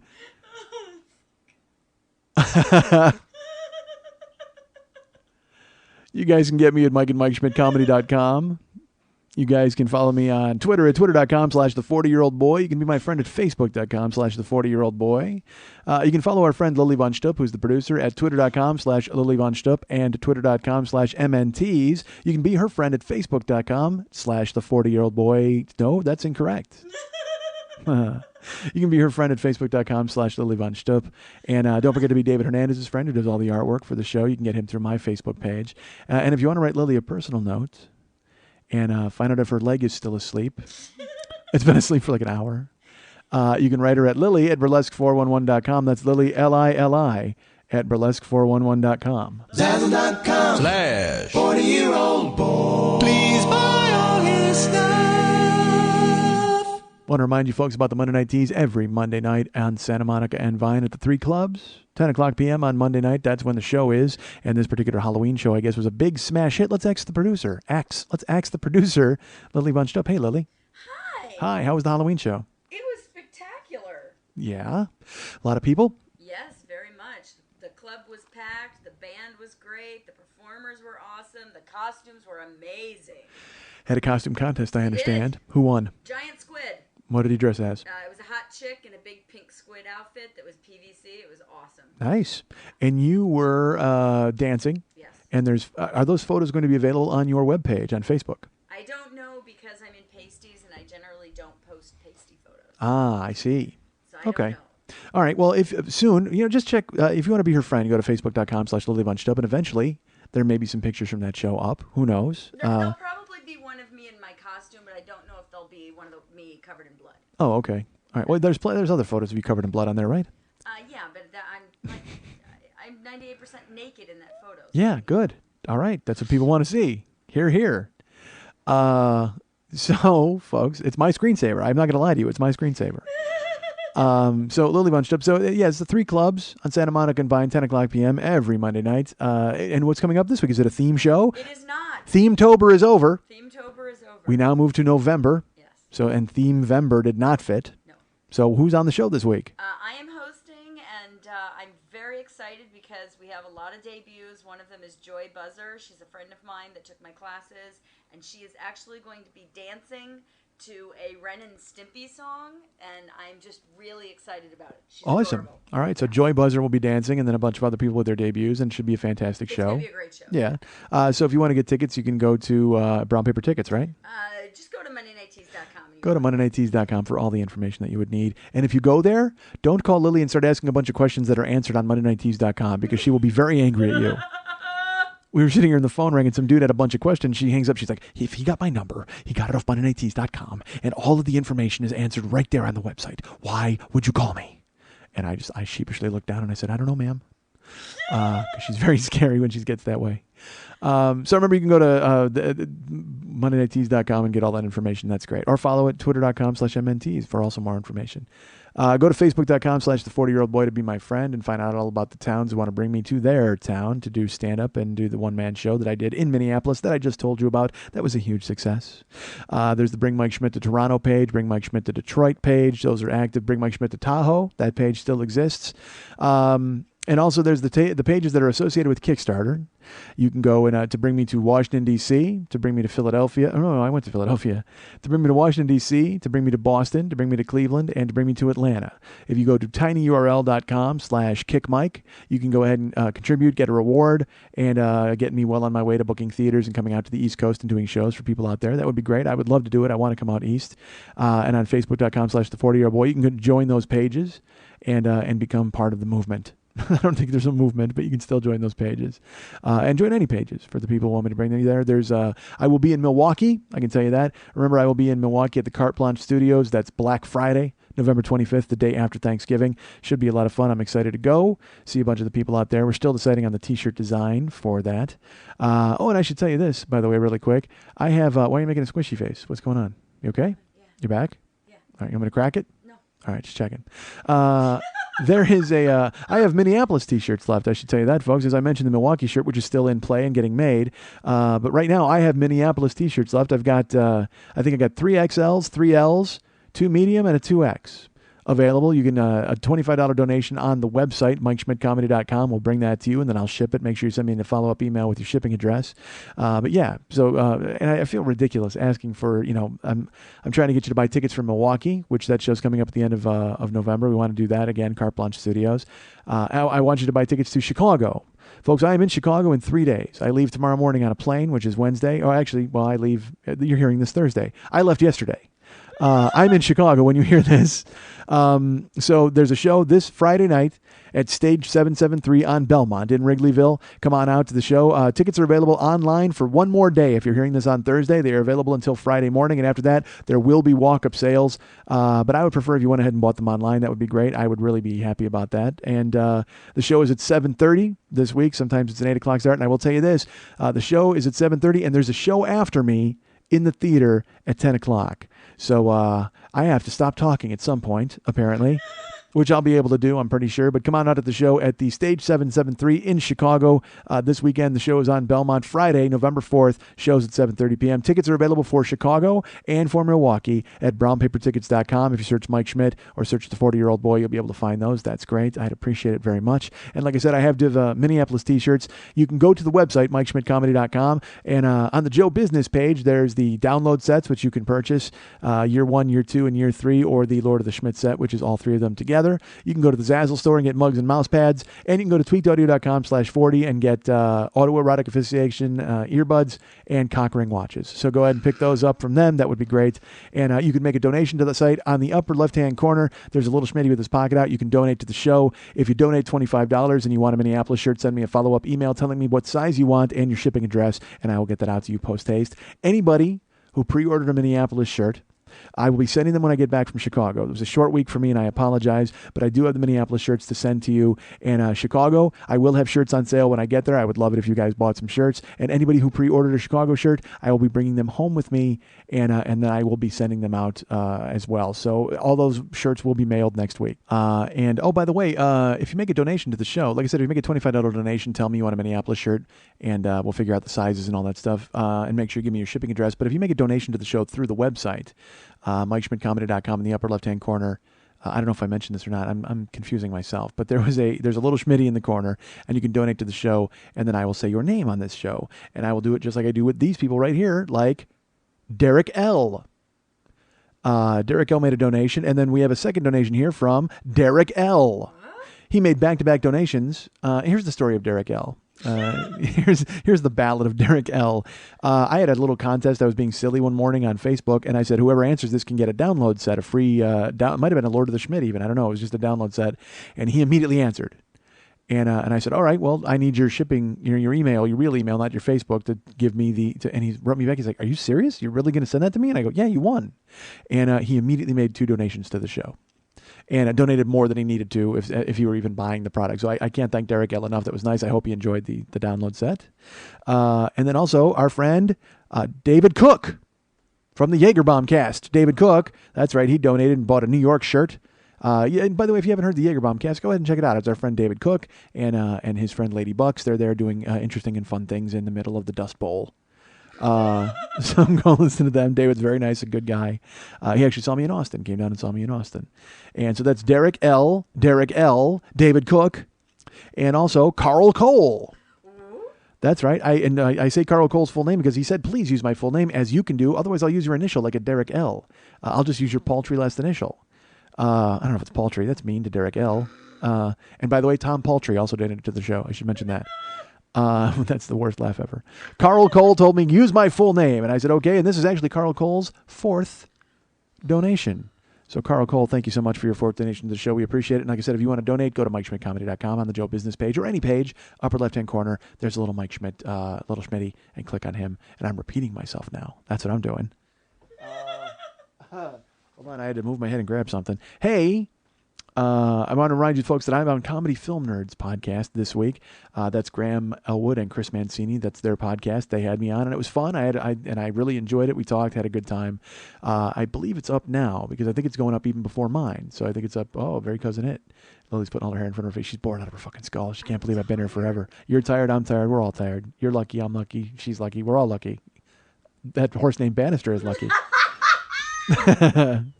So remember that Comedy Film Nerds they're putting out the podcast that I'm on. Remember again, Kickstarter.com. Go and donate at tinyurl.com/kickmike, Chicago, Milwaukee. Hey, by the way, also remember that every Thursday night, folks, a lot of the West Side 86 Jokers get together and they have a huge listening party at Mikeopedia.com. That's Mike-pedia.com.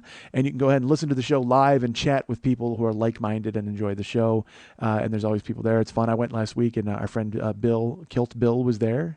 And also our friends Hannah and Liana. Chris was there, of course. Sabrina has shown up. It was great. Lauren was there last week, and I guess it was Lauren's first week, and then I actually showed up to say hello because I was in Minnesota, and then she's like, "Oh my God, I can't believe you're really here," and I said, "I am," because I'm sitting in a hotel room waiting for a game to end that won't end.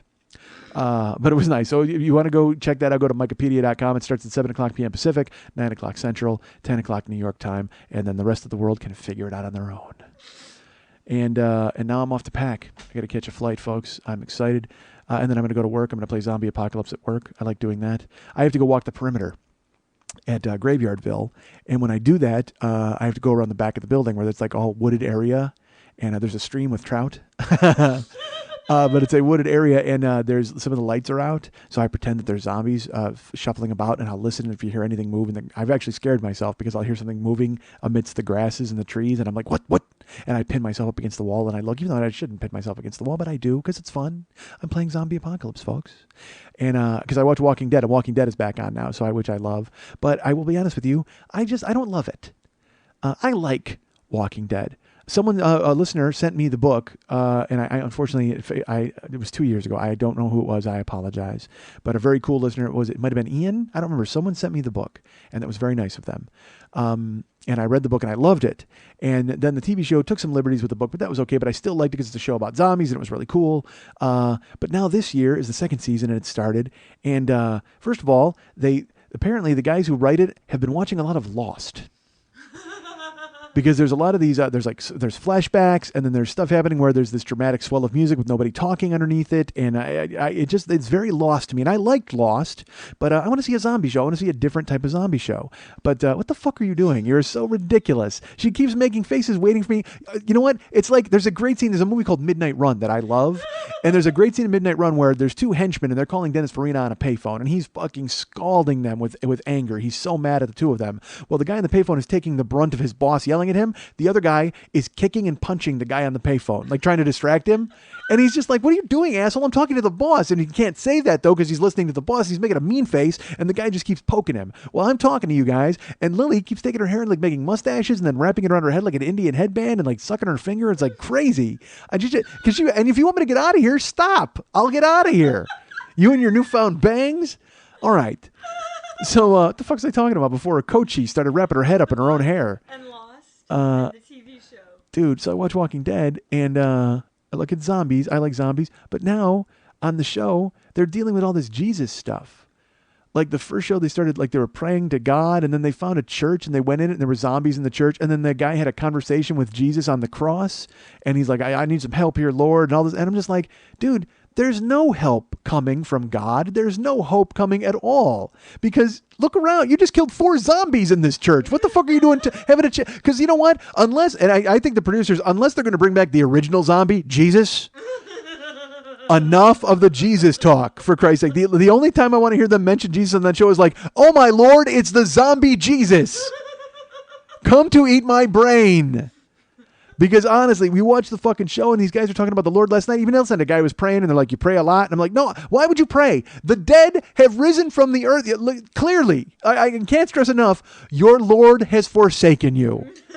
The dead are rising out of their graves and eating the brains of the living. What kind of a hint do you need from God?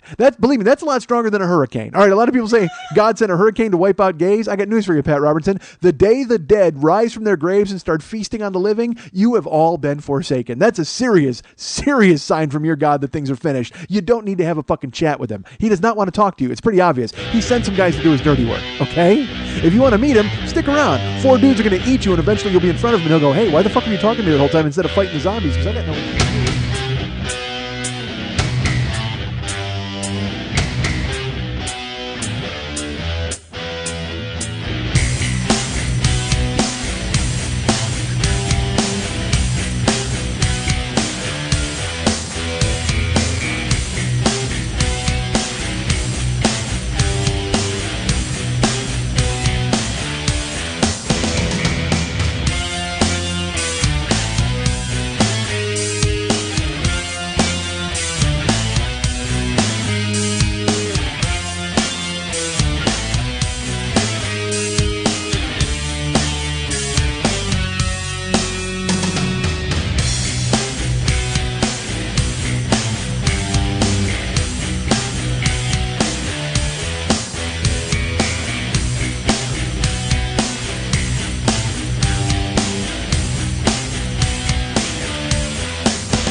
I am just stupid enough to think that when people listen to me and they listen to the show, they should take my honesty and go, oh, wow, how refreshing his unvarnished honesty is.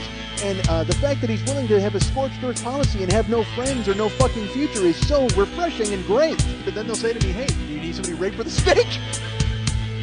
I go, yes, I do. Done. They'll take care of it for me. Thanks, Snake Rape. Oh, no one listens to show, bro? Wonder why? Wonder why no one listens to show, bro? I don't want to listen to show, bro. Please.